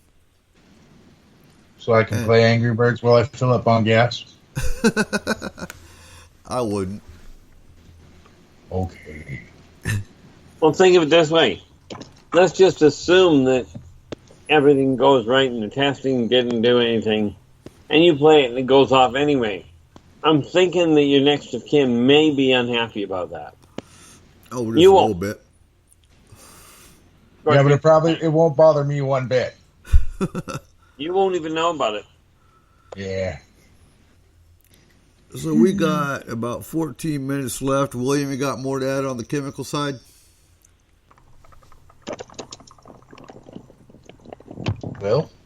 William.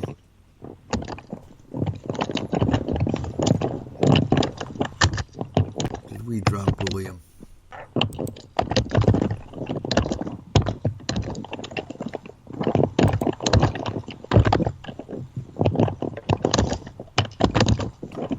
William is still on the call.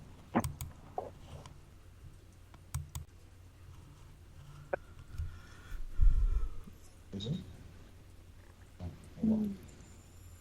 All right, so Trip is in the chat, says lit cigarette will not set gas on fire. It's not the actual gas, it's the vapor. So, for review, do we want to be upwind or downwind if there's a chemical spill? Upwind. Always. Well, unless you're planning on dying, I suggest upwind. Okay, so if you're sheltering in place, also, you want to make sure all your windows are closed, your doors are closed, You know, a lot of people with their preparedness kits, they'll keep plastic or even towels to put around the door frames, around the windows, and duct tape to tape them in place. Make sure your furnace is shut off at the breaker. Make sure cover your vents. Yeah, cover your vents. Close your vents. And I encourage everybody to have an NOAA radio, because that's usually where your 911, your emergency services are going to be putting out updates if there's some kind of a chemical spill in your area.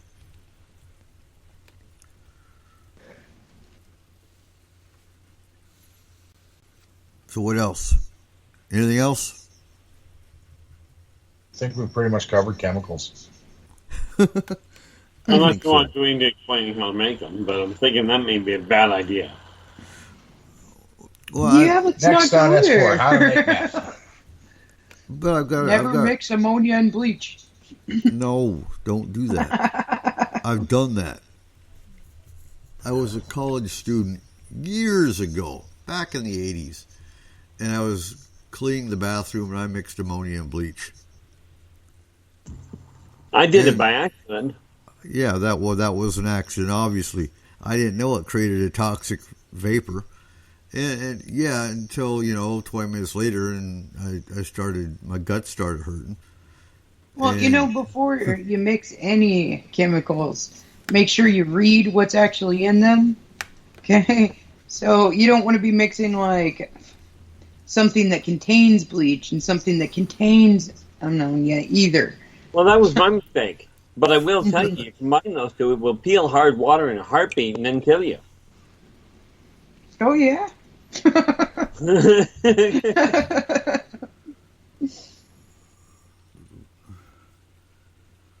didn't kill me, but I did find out the hard way. No, I had to go outside and breathe fresh air for a while, and yeah. Luckily, I didn't kill myself, but I learned a hard lesson. Be careful what chemicals you mix when you're cleaning. Oh, and don't eat or drink them because some challenge told you to. Yeah, good point. Yeah, but it was on Facebook. Why anybody would do that? No YouTube challenges. Yeah. Tide Pod bad. I'm going to just go around sticking Mr. Yuck stickers on everything. Yeah. I mean, I just, I thought I was being bad when I tried, when a cousin of mine used to swear by one food. And I will tell you, the idea of, try anything you haven't, bad idea. I thought it was a bad mix when I tried it. Ketchup and ice cream is really a bad mix. Ketchup flavored ice cream? Nah. No, ketchup and ice. Oh, okay. I thought that was a bad mix. Now, I just can't picture why somebody would deliberately eat salt. Who knows?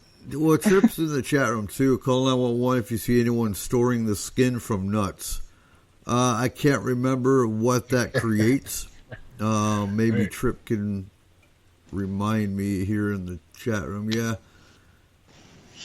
I'm just saying, if anyone tries to take the skin off my nuts, friend, 911 isn't going to be the first thought. Yeah, not good. Wow. Not good. All right. On that note, we are going to go. Yeah. Okay. Cyanide. It makes cyanide. Yeah. And I can't remember the seeds from apple cores too. Also creates arsenic. Arsenic. Yes. Mm-hmm. Yeah. Well, and then there's that neat little thing, that orange paste that you get from a burned out cigarette. If you leave your cigarette burned in the bottom of the ashtray. That's another one that's extremely bad for your health. Which leads the question to believe, and leads to asking the question of why smoke in the first place, other than it's addictive. It is, and I enjoy it. Thank you very much. Yeah, it's because I like it. You're welcome. But yeah, so if you eat, I can't remember what it is, but the equivalent of, I believe, 2 cigarettes, it is a worm killer. Rangers do it. If they're behind enemy lines and really need to get rid of their worms. But yeah. If they have worms, they got bigger issues. So on that note, anything else? Chris, anything come to your mind? Just about carbon monoxide is really, really bad. It's not only in the house, but it can be found in the car, too. And that is unseen and has no scent. And it Absolutely. can kill a brain within 3 to 4 minutes. And carbon monoxide. Excellent point. And since we're coming, we're in the middle of, we're approaching autumn, and we don't have a winter show scheduled. So if the power goes out, for example, you don't put a generator in the house, you do not burn a propane stove in the house, anything that creates carbon monoxide, don't use it in the house. That's how you die. Yeah, Trip. So Trip says a lighter clicks in the background. That was my lighter. But, yeah. It might have even been Cole's lighter or Chris's lighter. I think we both lit a smoke at the same time. We usually do. And we know it's not entirely bad for your health, because there wasn't an additional explosion that anybody heard. No. So fire is a weapon. There's a lot of differences between volunteer fire departments and paid certified fire departments like in the cities. I honestly believe every fire department, whether it's volunteer or in the city, should have paid firemen on standby at all times. Because if you have to only rely on volunteer firemen, sometimes, especially during weekdays when everyone's at work, you're not going to have as big a response as you need to sometimes. So I think that's a change that needs to happen in this country, is volunteer fire departments have a great service. They're beneficial, and anyone that volunteers to go into a fire is great. Don't get me wrong. But you don't always have the manpower. I was noticing that today, that every fire department that I've been passing is looking for volunteers. Is it because it's recruiting time? Or is it because they're all hurting for volunteers? Anyone got ideas? I think it's a little of They're both. hurting. No, they're hurting. Yeah, there's no doubt they're hurting, because one of the side effects of people losing contact with each other is people lose the idea that there are people out there that really do require help. Right, and they can't pay. Yeah. See, I just happen to be one of these psychotic people that, when a fire breaks out or a natural disaster breaks out, I run out into the middle of it instead of going for cover. This is not a good thing, by the way. And then they get mad because you're getting in the way. Yeah, well, use your people. Use your community. Because I, for one, know that, they don't take everybody.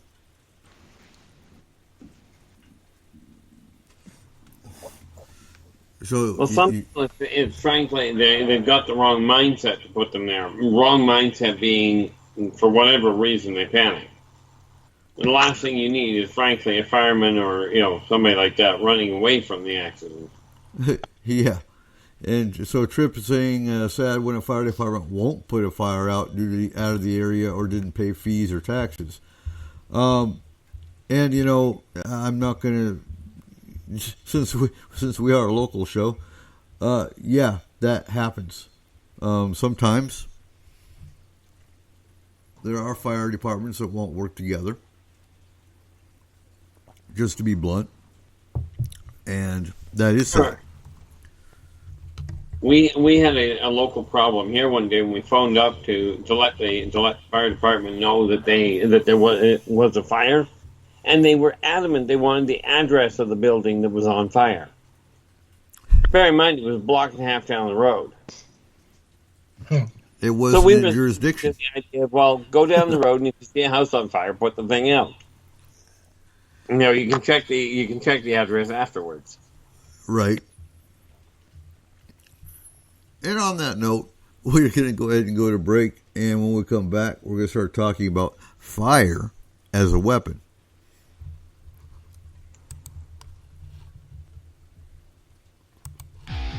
You are listening to S4 on Spreaker.com.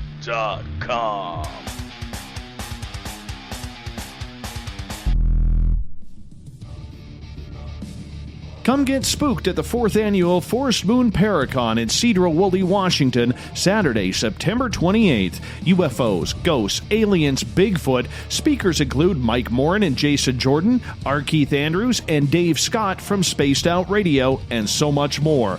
There will be workshops and a VIP roundtable. Get early bird tickets now at fmparacon.com.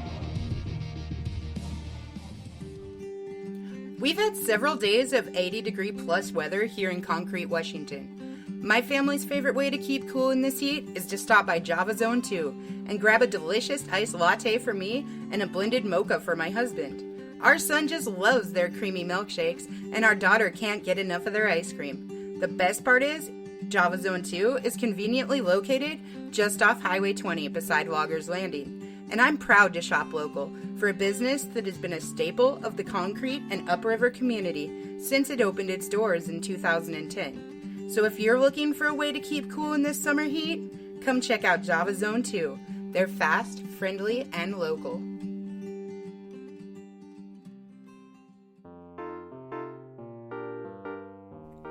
Hello, my name's Cole Wegleitner with Statement of Sound DJ Productions. We do mixing, monitoring, recording, and editing for all your audio needs. For our local listeners in the Skagit area, we are taking bookings for your 2019 events and parties. We have a wide array of music from any genre. Please allow us to help you make these memories last forever. Contact us at 360-999-2830 or on Facebook at www.facebook.com/SOSDJPro. Forest Moon Paranormal is a non-for-profit emergency response team that handles all aspects of the paranormal, helping you, your family, friends, and community since 2004. Whether you're having a problem with hauntings, spirits, Bigfoot, other types of cryptids, or UFO activity. Maybe you're just unsure of what's bothering or terrifying you. Or maybe you're just afraid of criticism and disbelief. FMP is here for you. We handle cases globally and locally from our headquarters in Skagit County, Washington. We never accept any form of payment for our services and are 100% confidential. You can find us on Facebook under Forest Moon Paranormal. You can private message us for assistance, or just come join in the discussion and become part of our growing FMP community. Are you having encounters with the paranormal, supernatural, or ufological that you cannot explain? Look no further than the SOR Sightlines Report, brought to you by the Experiencers Support Association. This is Ryan Stacy, head of the Research Association, TESSA. Soon on the Spaced Out Radio website, you'll be able to file your reports and have them researched for you. We are independent and ready to help Spaced Out Radio listeners today.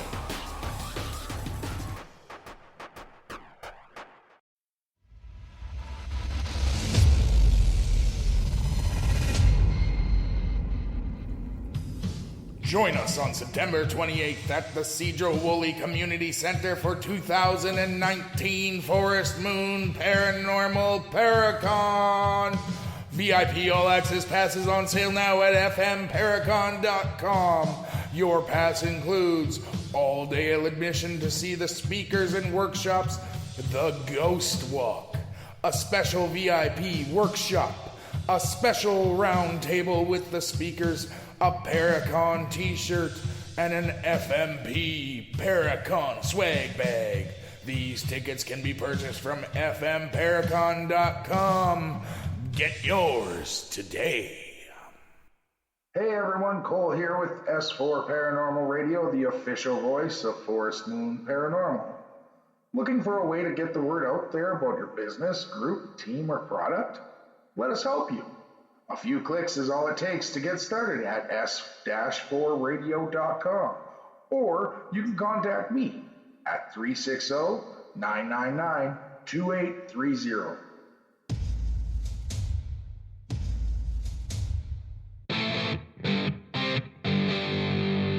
Welcome back to S4 with your host, Eric Cooper. Welcome back to S4. Tonight is what would you do if you were in the store and someone started shooting? But it goes beyond that. It goes into chemicals, it goes into bombs, it goes into, well, listen in. You can also find the archives at our Spreaker site and on the S4 YouTube channel for all the shows you've missed in the last 3 years. Anyway, back to the show. All right, so as we were talking, again, folks, if you want the ERG, the Emergency Response Guide, it tells you a lot of information. And it's something I encourage everyone to have. It doesn't make you an expert. You don't need to be an expert, and you're not going to be an expert. But it tells you what, and I think this is the most important part. If you see, say, a truck that rolls over on the freeway, and that's why I use that for an example. But if you see the DOT placards, you can look up that DOT placard and the numbers that are signs of what the chemical is in the ERG. And that will tell you exactly what you need to do if you get that chemical on your skin. It will tell you exactly how far you need to be away from, that motor vehicle accident if you're the first one on scene. It'll tell you everything you need to know. So that when you dial 911, you know exactly what chemical was in that truck that might have been involved in an accident. And, that helps the first responders know exactly what they need to do to prepare for that accident. So, fire as a weapon. And I honestly, other than thinking of a bomb or an IED, which in Iraq, an IED could have been, an IED means improvised explosive device. Fortunately, and hopefully we'll never see one here.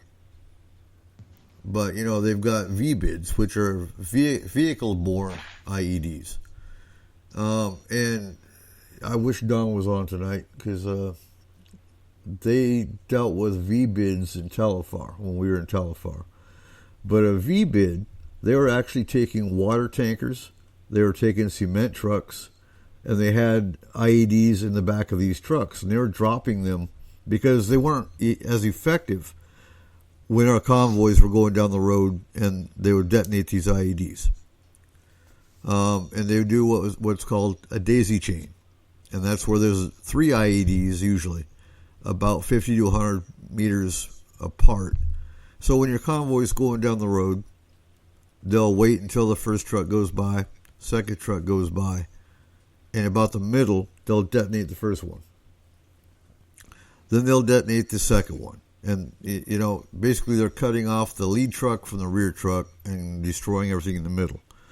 Those are IEDs. So what they changed up to in about 2005, 2006 was called a VBID. And instead of having, garbage or a pop can or a dead animal that had an explosive in it, and we were wising up to it, so we would actually call it an EOD, which is enemy or explosive ordnance disposal, to go in and see if it was an IED. And hopefully I'm not losing you with all the acronyms, but a VBID is dropping the explosives out of the back of a truck. Instead of, because you're not expecting that. So these are things that they use in Iraq, Syria, Afghanistan, and we'll never, hopefully, find one here. And yeah, Trip's exactly right. Waiting or figuring out your speed and timing. That's the case with VBIDs and IEDs as well. So, fire as a weapon. Again, other than arson, and arsonists setting fires, I never thought of fire as a weapon. But in June 2018, kite and balloon-borne improvised IEDs, or IDs, launched into Israel, have caused more than 450 fires and burned at least 7,000 acres of cropland and nature preserves, resulting in over $2 million in economic loss. In January of 2018, a student at St. Catherine University in St. Paul, Minnesota, was charged with setting 8 fires around campus in response to the destruction of schools in Iraq and Afghanistan. In December of 2017, 3 individuals in Gothenburg, Sweden, attacked a Jewish synagogue with a firebomb during a youth celebration. And in August of 2017, 3 ISIS-inspired individuals were arrested for allegedly setting 2 fires at a Shiite Muslim mosque in Melbourne, Australia. So there's examples of fire as a weapon. So a Molotov cocktail, perfect example of fire as a weapon, and highly effective. So what would you look for if you what would you look for if you saw, I don't know, someone with a Molotov cocktail?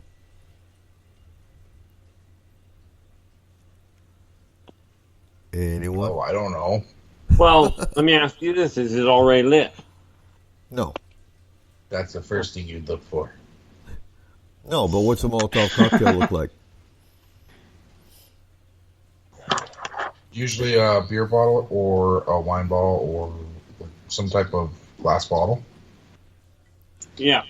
With a cloth fuse. Yep. Perfect. The thing is, it's Scotch and break because it's the breaking factor that dispenses the fuel. And they're highly effective. So the use of fire as a weapon is unpredictable. It may have a few observable indicators. Say again? I said it's very predictable. You know if fire is there, it will burn things. Well, yeah.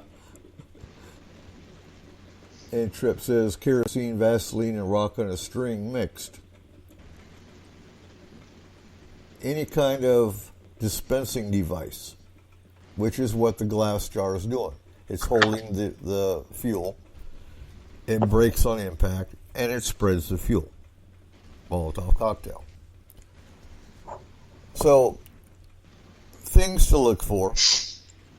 Report theft of large or heavy-duty vehicles that may be used as fire barriers or to penetrate interior spaces in urban environments. Suspicious questioning regarding building floor plans, locations of egress and elevators, as well as water supply and HVAC systems.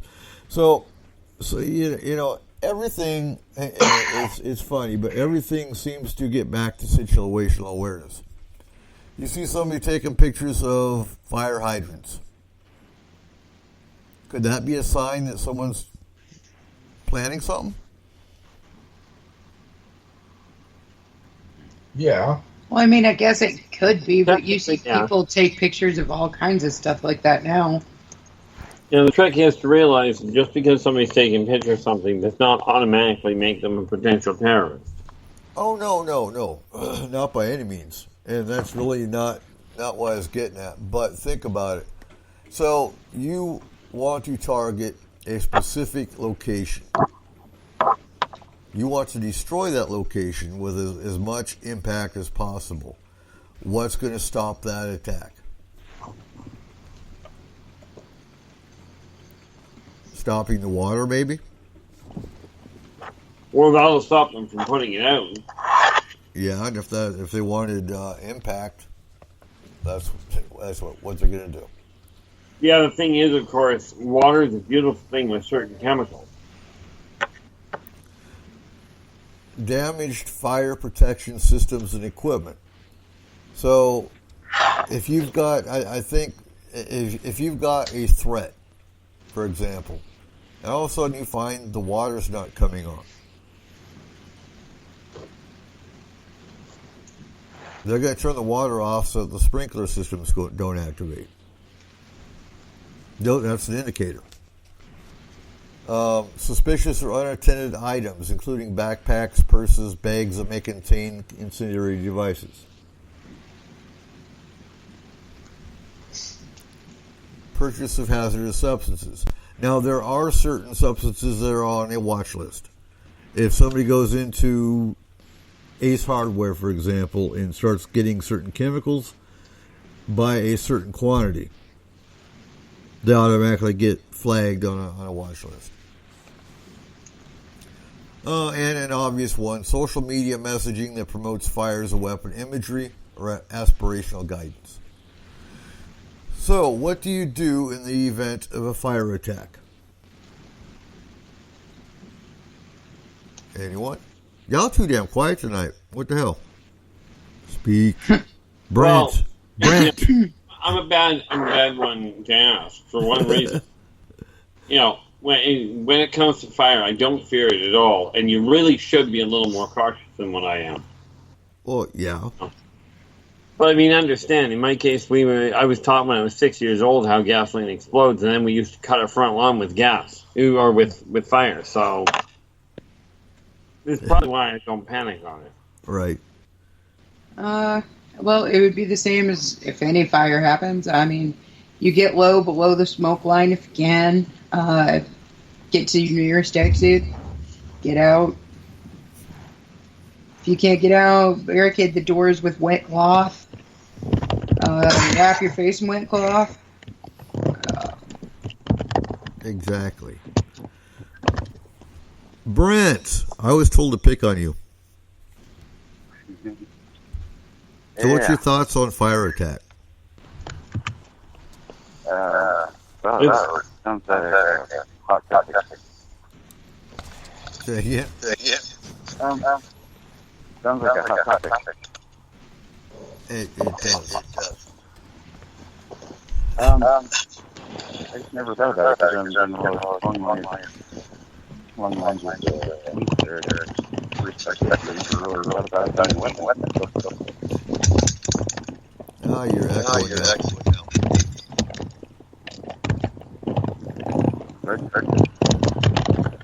All right, first of all, yes, leave the area of the fire activity immediately and alert others.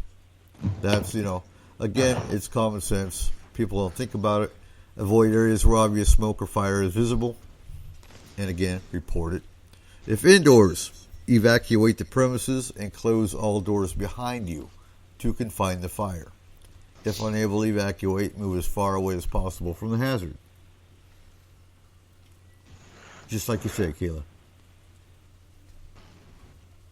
And Tripp says major buildings use air conditioning. Buildings that are actually separate from the building. And excellent point. And yeah, another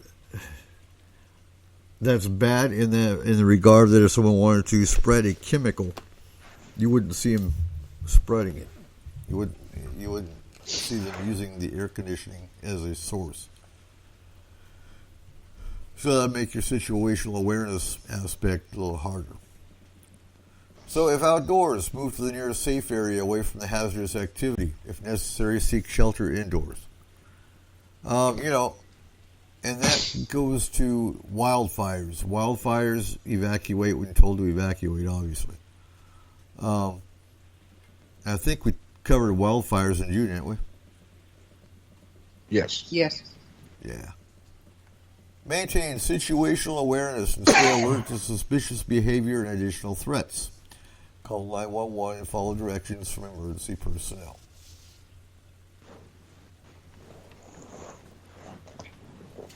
And that pretty much wraps up fire as a weapon.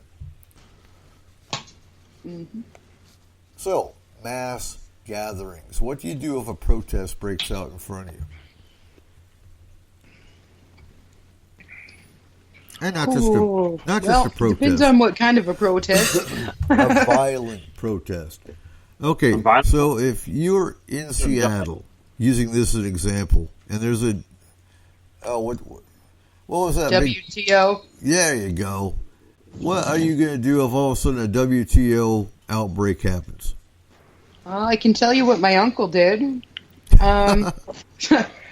He was in 7-Eleven. He was behind the counter when the outbreak happened, and they broke into there and were destroying things.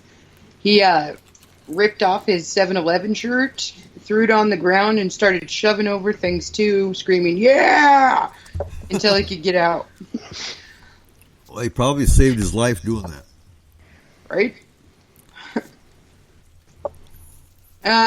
In that kind of a situation, it's always best to not try to be the hero. Okay? Property, money, material things are never worth your life. No. So try to get away from this situation as quickly as possible and in pretty much whatever way you can. And Susan says, leave the area.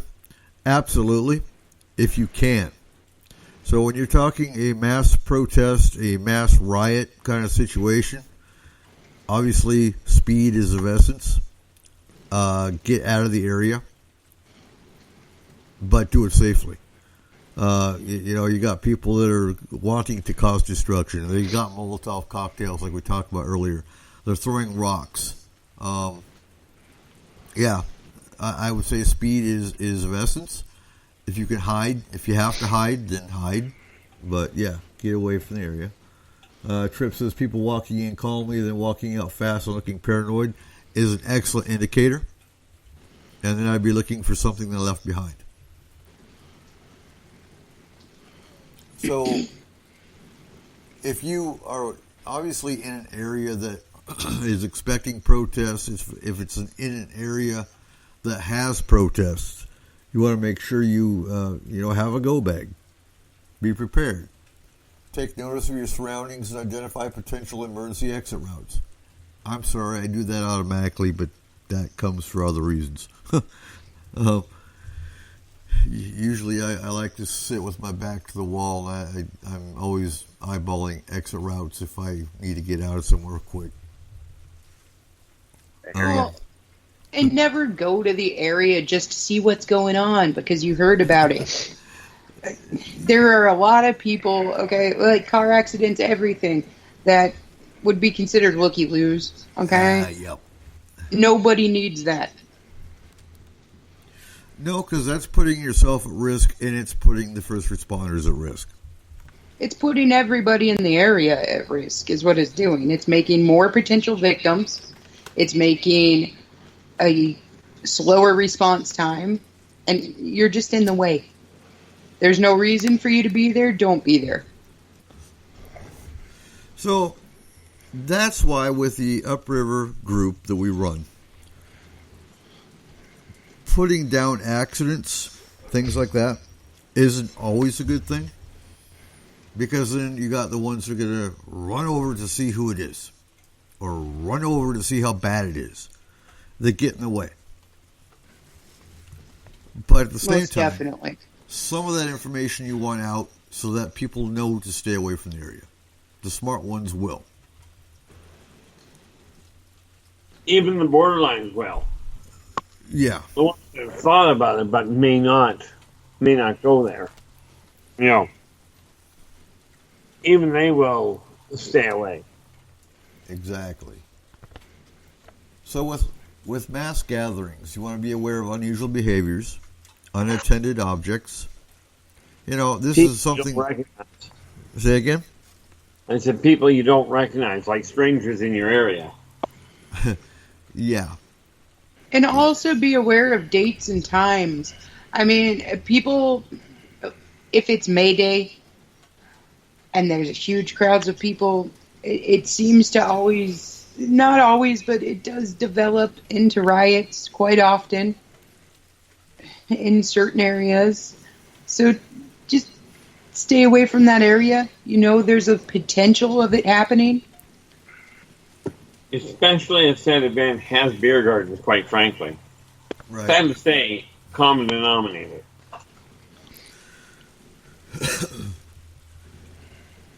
So don't hesitate. Take action. If an attack occurs, you run to the nearest exit. You make use of available concealment while moving away from the source of the hazard.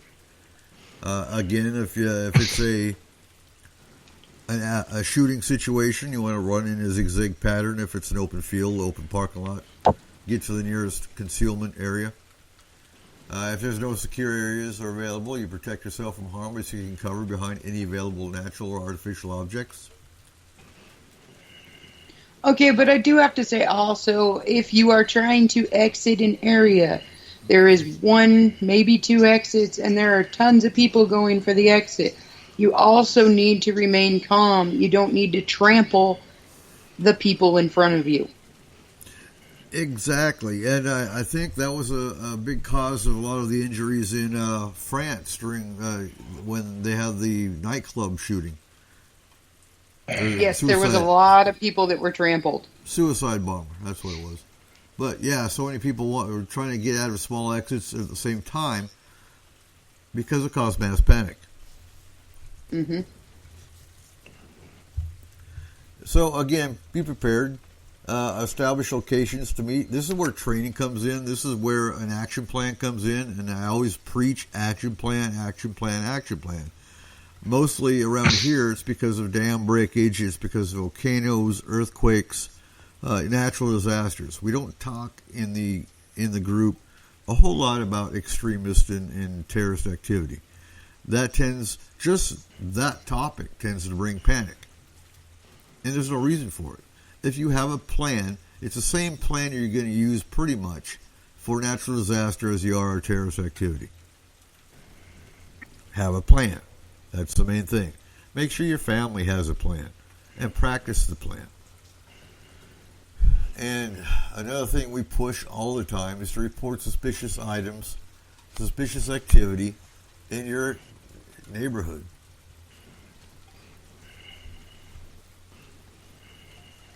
Got anything more to add? Well, the other thing that, and this is one of the reasons why I recommend people get to know who the neighbor is. Because if you know who the neighbors are, you can spot the discrepancies a lot easier. So, I'm going to mention this too. It's only, I believe, only in Washington State. It might have started in California, if I remember right. And that's the Map Your Neighborhood program. It's pushed in Washington. And you can get a Map Your Neighborhood booklet from your fire departments. It is an excellent tool. It's got a grid map, so you put down all the houses in your immediate neighborhood. And the key with it is to identify who's got what skills.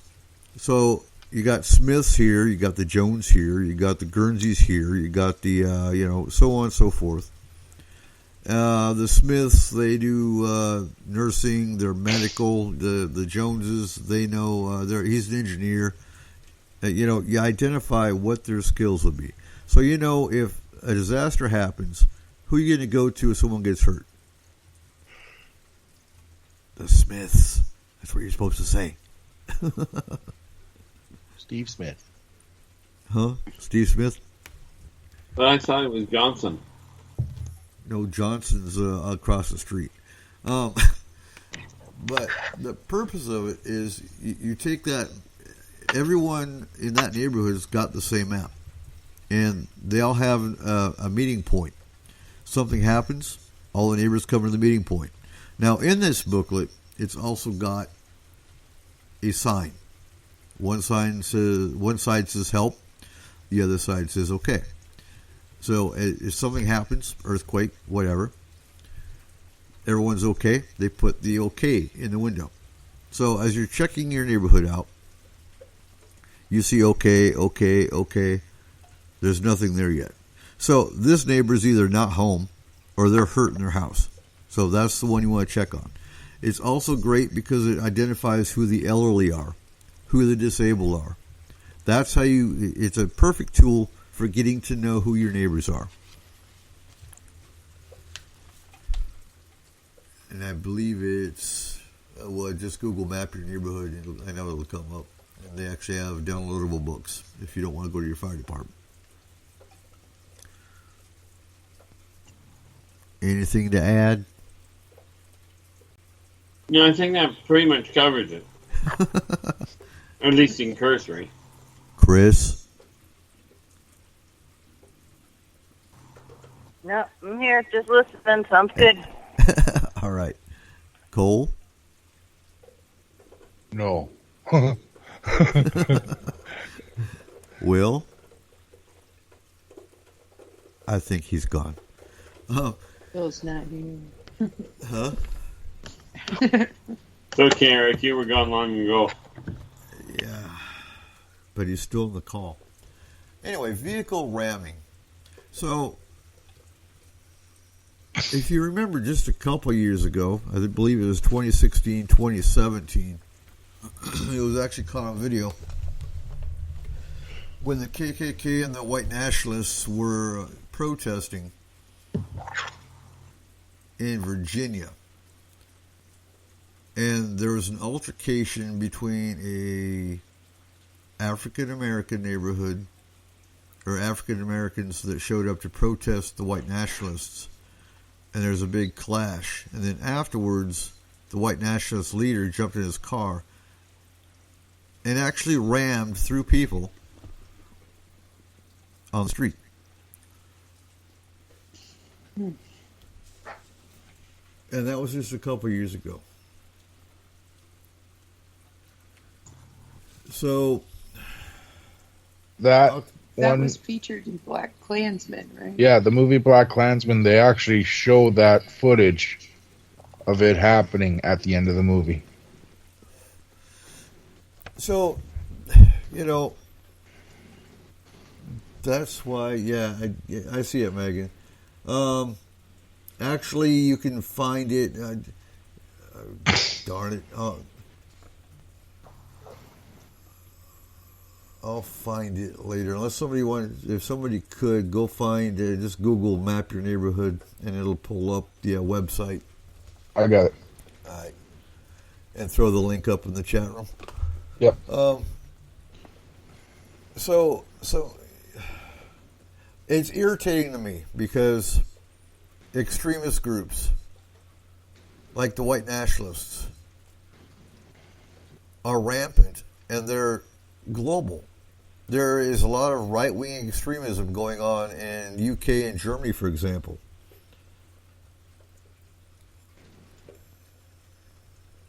And they're not labeled terrorists.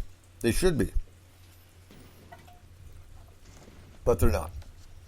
Of course, the rational question is, why not?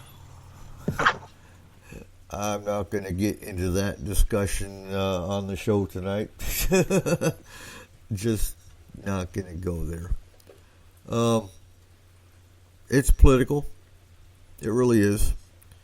And, there's a lot of policy debate going on right now, actually, in the government as far as what domestic terrorism is and should mass shooters be considered terrorists. There's a lot of policy going on. And thank God I'm done with my bachelor's in December because I'm so tired of reading up on it. But indicators. So, first of all, October 2017, an ISIS-inspired individual used a commercial-grade rental truck to attack pedestrians on a busy bicycle path near Lower Manhattan. I remember hearing about that one. New York City, killing 8 and injuring more than 11 others. A pellet gun and a paintball gun were recovered from the scene. April 2017, a stolen 30-ton commercial truck was used to target pedestrians in a busy shopping area in Stockholm, Sweden, killing 4 people, injuring 15. Undetonated explosives were found in the truck. March 2017, a rental car was used to target pedestrians walking in Westminster Bridge in London, England, killing 4 people, injuring 40. The assailant abandoned his vehicle and proceeded to Parliament, where he killed a police officer with a knife. In July of 2016, an ISIS-inspired individual used a 19-ton rental truck to attack pedestrians watching a fireworks display in Nice, France, killing 86 people and wounding more than 430. And you're absolutely right, Trip. Just a regular truck. It wasn't anything major. Just a U-Haul. Just think of it. You rent a U-Haul, you don't need a firearm. You can kill just as many people with a knife or a motor vehicle. In November of 2016, a personal vehicle was used to strike pedestrians on a sidewalk in Ohio State University, injuring 11 people. And that might actually be the white nationalist one. So what are some of the indicators? So I don't agree with this because they say a reported theft of a large or heavy-duty vehicle. It doesn't necessarily have to be a theft. They can rent one. Are they hiding? I don't think so. Observe difficulty in explaining the planned use of a rented vehicle. Exhibited nervousness during a vehicle rental discussion and insistence on paying rental fees in cash. Inability to produce required documentation such as a valid driver's license or appropriate endorsement for the class of vehicle sought. Observed difficulties in operating a rented vehicle, such as large or heavy-duty trucks, indicating a lack of familiarity from prior usage or experience. And Tripp says, take a truck for a test drive. Yeah. So, loitering, parking, or standing in the same area over multiple days with no reasonable explanation. So what are they doing there? Same with unexplained use of binoculars, cameras, and recording devices. So, it's a written rule. It's against the law to stand outside a military base or even go on a military base to take pictures. So wouldn't the same logic apply? If you see someone taking, tourists aside, you see tourists taking pictures all the time. Is it going to look any different? Are you going to be able to tell a terrorist versus a tourist? I don't think so. No. I won't.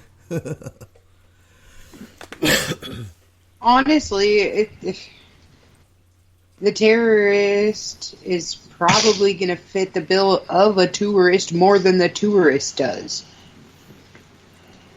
And you're absolutely right.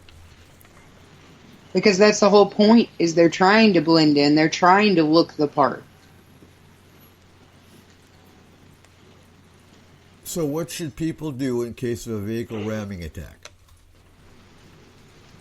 First and foremost, I'm going to reiterate, like I have all night tonight, situational awareness. Usually you're going to hear a high revving vehicle. Is this normal? If you're on a city street, is it normal to hear a high revving vehicle? Probably not. Unless you're in Cape Horn. Yeah. So. Or anywhere along 20. Right. Okay. But that's not city street. That's not. Yeah, that's not city. Country street. It's a country street. So you want to run to the nearest safe area while moving away from the source of the hazard. If a fall occurs, curl into a protected position and try to get up as soon as possible to avoid being trampled. If no rapid escape is possible, seek cover behind any available natural or artificial objects to eliminate direct line of sight from the source of the hazard. Call 911 and remain alert for potential secondary attacks. Render first aid when safe to do so. Maintain imagine that. Maintain situational awareness while providing assistance to others. When help arrives, follow instructions given by law enforcement and first responders. Again, the common theme with all of these is know what's around you. Stop looking at your cell phone. stop texting while you're walking. You know, it's military regulation. You can't you can't walk and talk on a phone. You can't walk and text on a phone on Fort Lewis.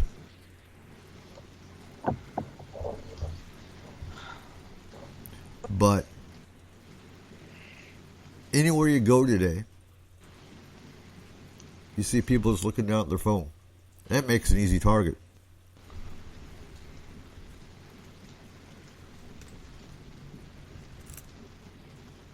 What else you got?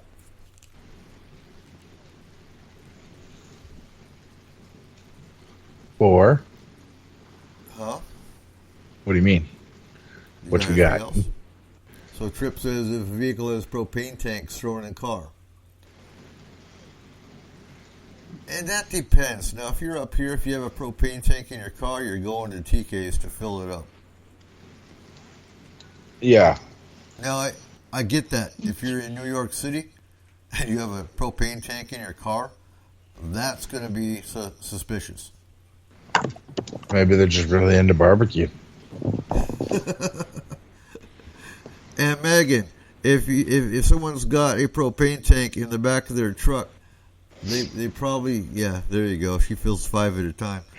Yeah, you know, you have to look at where you're at.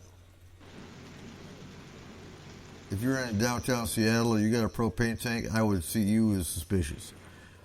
If you're in Darrington or Concrete, nah, you're just going to TK's to fill up. Because you're going to have a barbecue.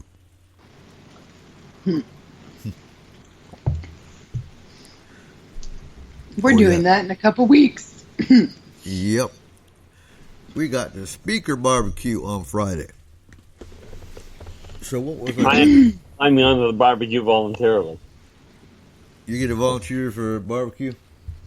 No, I said I am not climbing onto that thing voluntarily. Oh. So I don't know if speakers are trying to barbecue, but I prefer not to be on the lead. Or anywhere in the lineup, thanks. Right.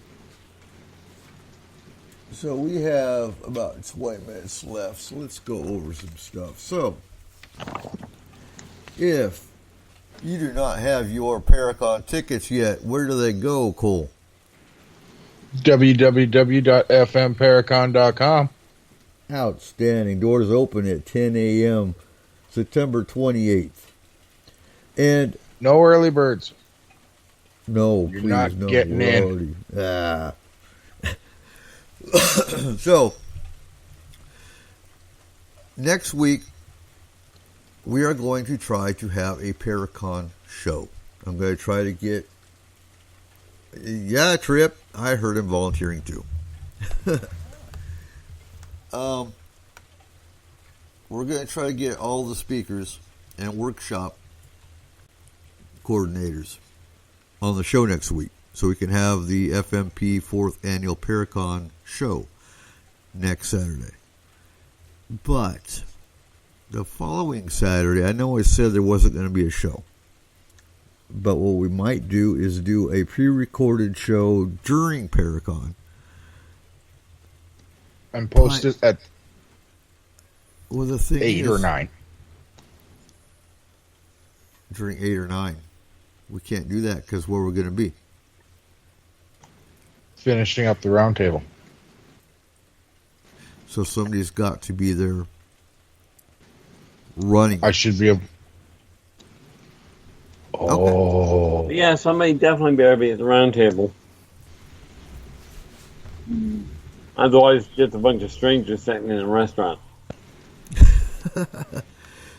Yeah, so what we might do when I get home, depending on how tired I am, I might just go ahead and hit play. So the September 28th show, I can't do that, Megan, because she says go live with the round table. But the round table is VIP ticket holders. And it wouldn't be fair to them when they paid for VIP tickets if we went live with it. It would, take the reason to have VIP tickets away. So we're not going There to. will literally be no other way to listen to that. In order to listen to Roundtable, you have to come to Paracon. You have to buy a ticket. Exactly. So we are going to run create a pre-recorded show during Paracon, and when I get home after Paracon is completely over, I will just hit play, and I'll stay up, and I'll be in the chat room, and we'll just run it that way. So it'll probably be midnight, 1 o'clock in the morning, Pacific Standard Time. September 29th, technically at that point in time, be a Sunday. And then we have the Paracon Speakers Breakfast on that Sunday morning. So, we're always expanding. It's going to be a blast. If you can make it, you might want to make it. And then, of course, in October, we're doing our new members drive. We're going to be doing a lot more training. Training cycle starts up. So, Chris. And you got a patch of pumpkins. Mm-hmm. Yeah. I do. I've got a whole patch of pumpkins. So, what can people expect? And I know next week we're doing the Paracon show, but what can people expect at Paracon?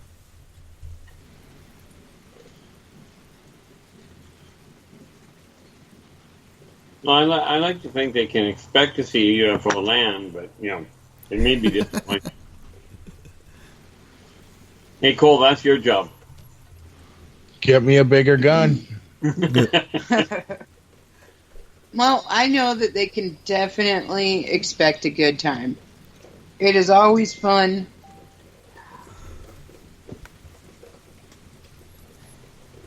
Yeah, it's gonna be a lot of fun. I mean, let's face it, it's been getting better every year. Oh yeah, for sure. Okay, you see that, Eric? Huh? Did you see that? Yeah. Chris got dropped. I got to pull her in because I know she is running the raffle items, and I want to hear what kind of raffle items we can expect people to be able to get. Oh, they're damn good. And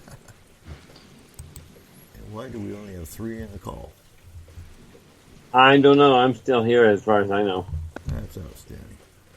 And, you can definitely expect some delicious food coming out of that kitchen. Just saying.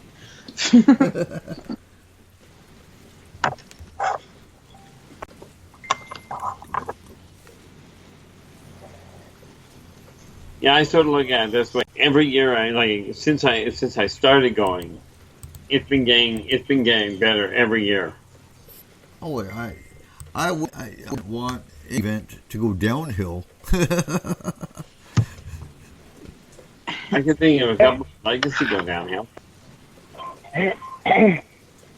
All right, you here, Chris? I'm here. All right, so what kind of raffle items are folks expecting?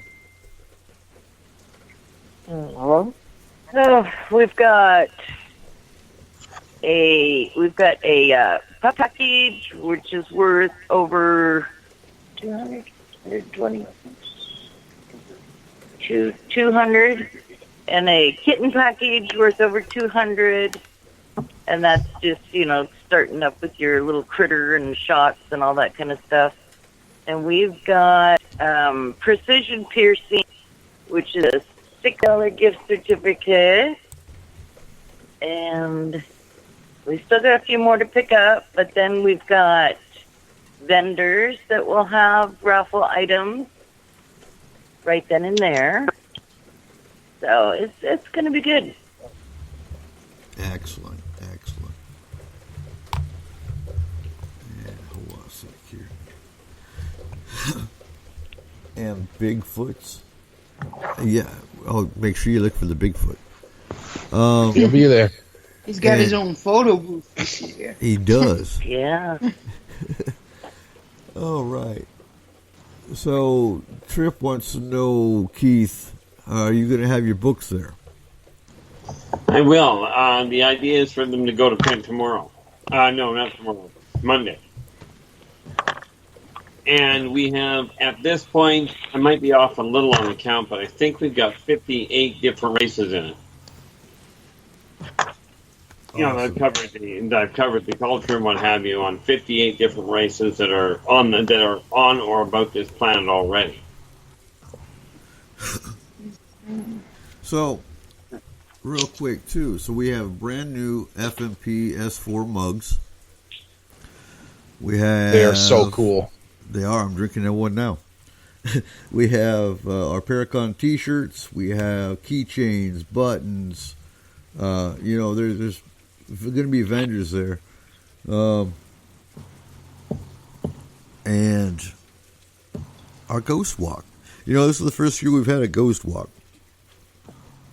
Usually, I'm not all about Ghost Walks because of the protection of the public kind of deal. But we're going to have protection covered because Chris is giving a protection workshop. So. Yay! It'll be fun. It will be. So, folks, on that note, I'm going to go ahead and wrap up. Hope y'all learned something tonight. We live in an unpredictable world that it's sad that this kind of information needs to be put out, but it does. Watch the news, you see it daily. So, Keith, where can we find your books? Well, clearly at the Paracon I'll have them, but other than that, contact me directly through Facebook, Ronald Keith Andrews, or at innervoiceenterprises@yahoo.ca. You can order them directly from me. And Cole, where can we find Statement of Sound DJ services? You can find us on Facebook at www.facebook.com/SOSDJPro. Outstanding. If you got any kind of paranormal issues, look for Forest Moon Paranormal on Facebook, or you can go to www.forestmoonparanormal.spruce.com. Make sure you guys also go to fmparacon.com. Those VIP tickets are selling out fast, so come on, get down there and get them. And for any kind of swag from S4, go to www.s-4radio.com. I can say that, but I can't put it on Facebook because I get blocked. So it's probably because of the stupid Area 51 people. But anyway.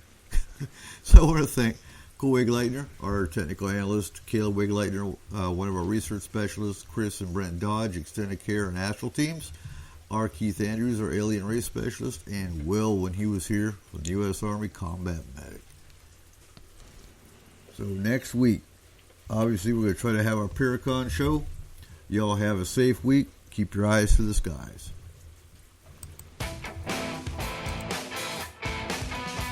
Ladies and gentlemen, thank you for joining us tonight on S4, the official voice of Forest Moon Paranormal. You can contact S4 through our website at www.s-4radio.com or on Facebook. Make sure you give us a like on our page and join the Forest Moon Paranormal group. If you are interested in advertising, take a look at our packages and contact Cole or Eric at 1-360-999-2830. Again, thank you. And remember, keep your eyes to the sky.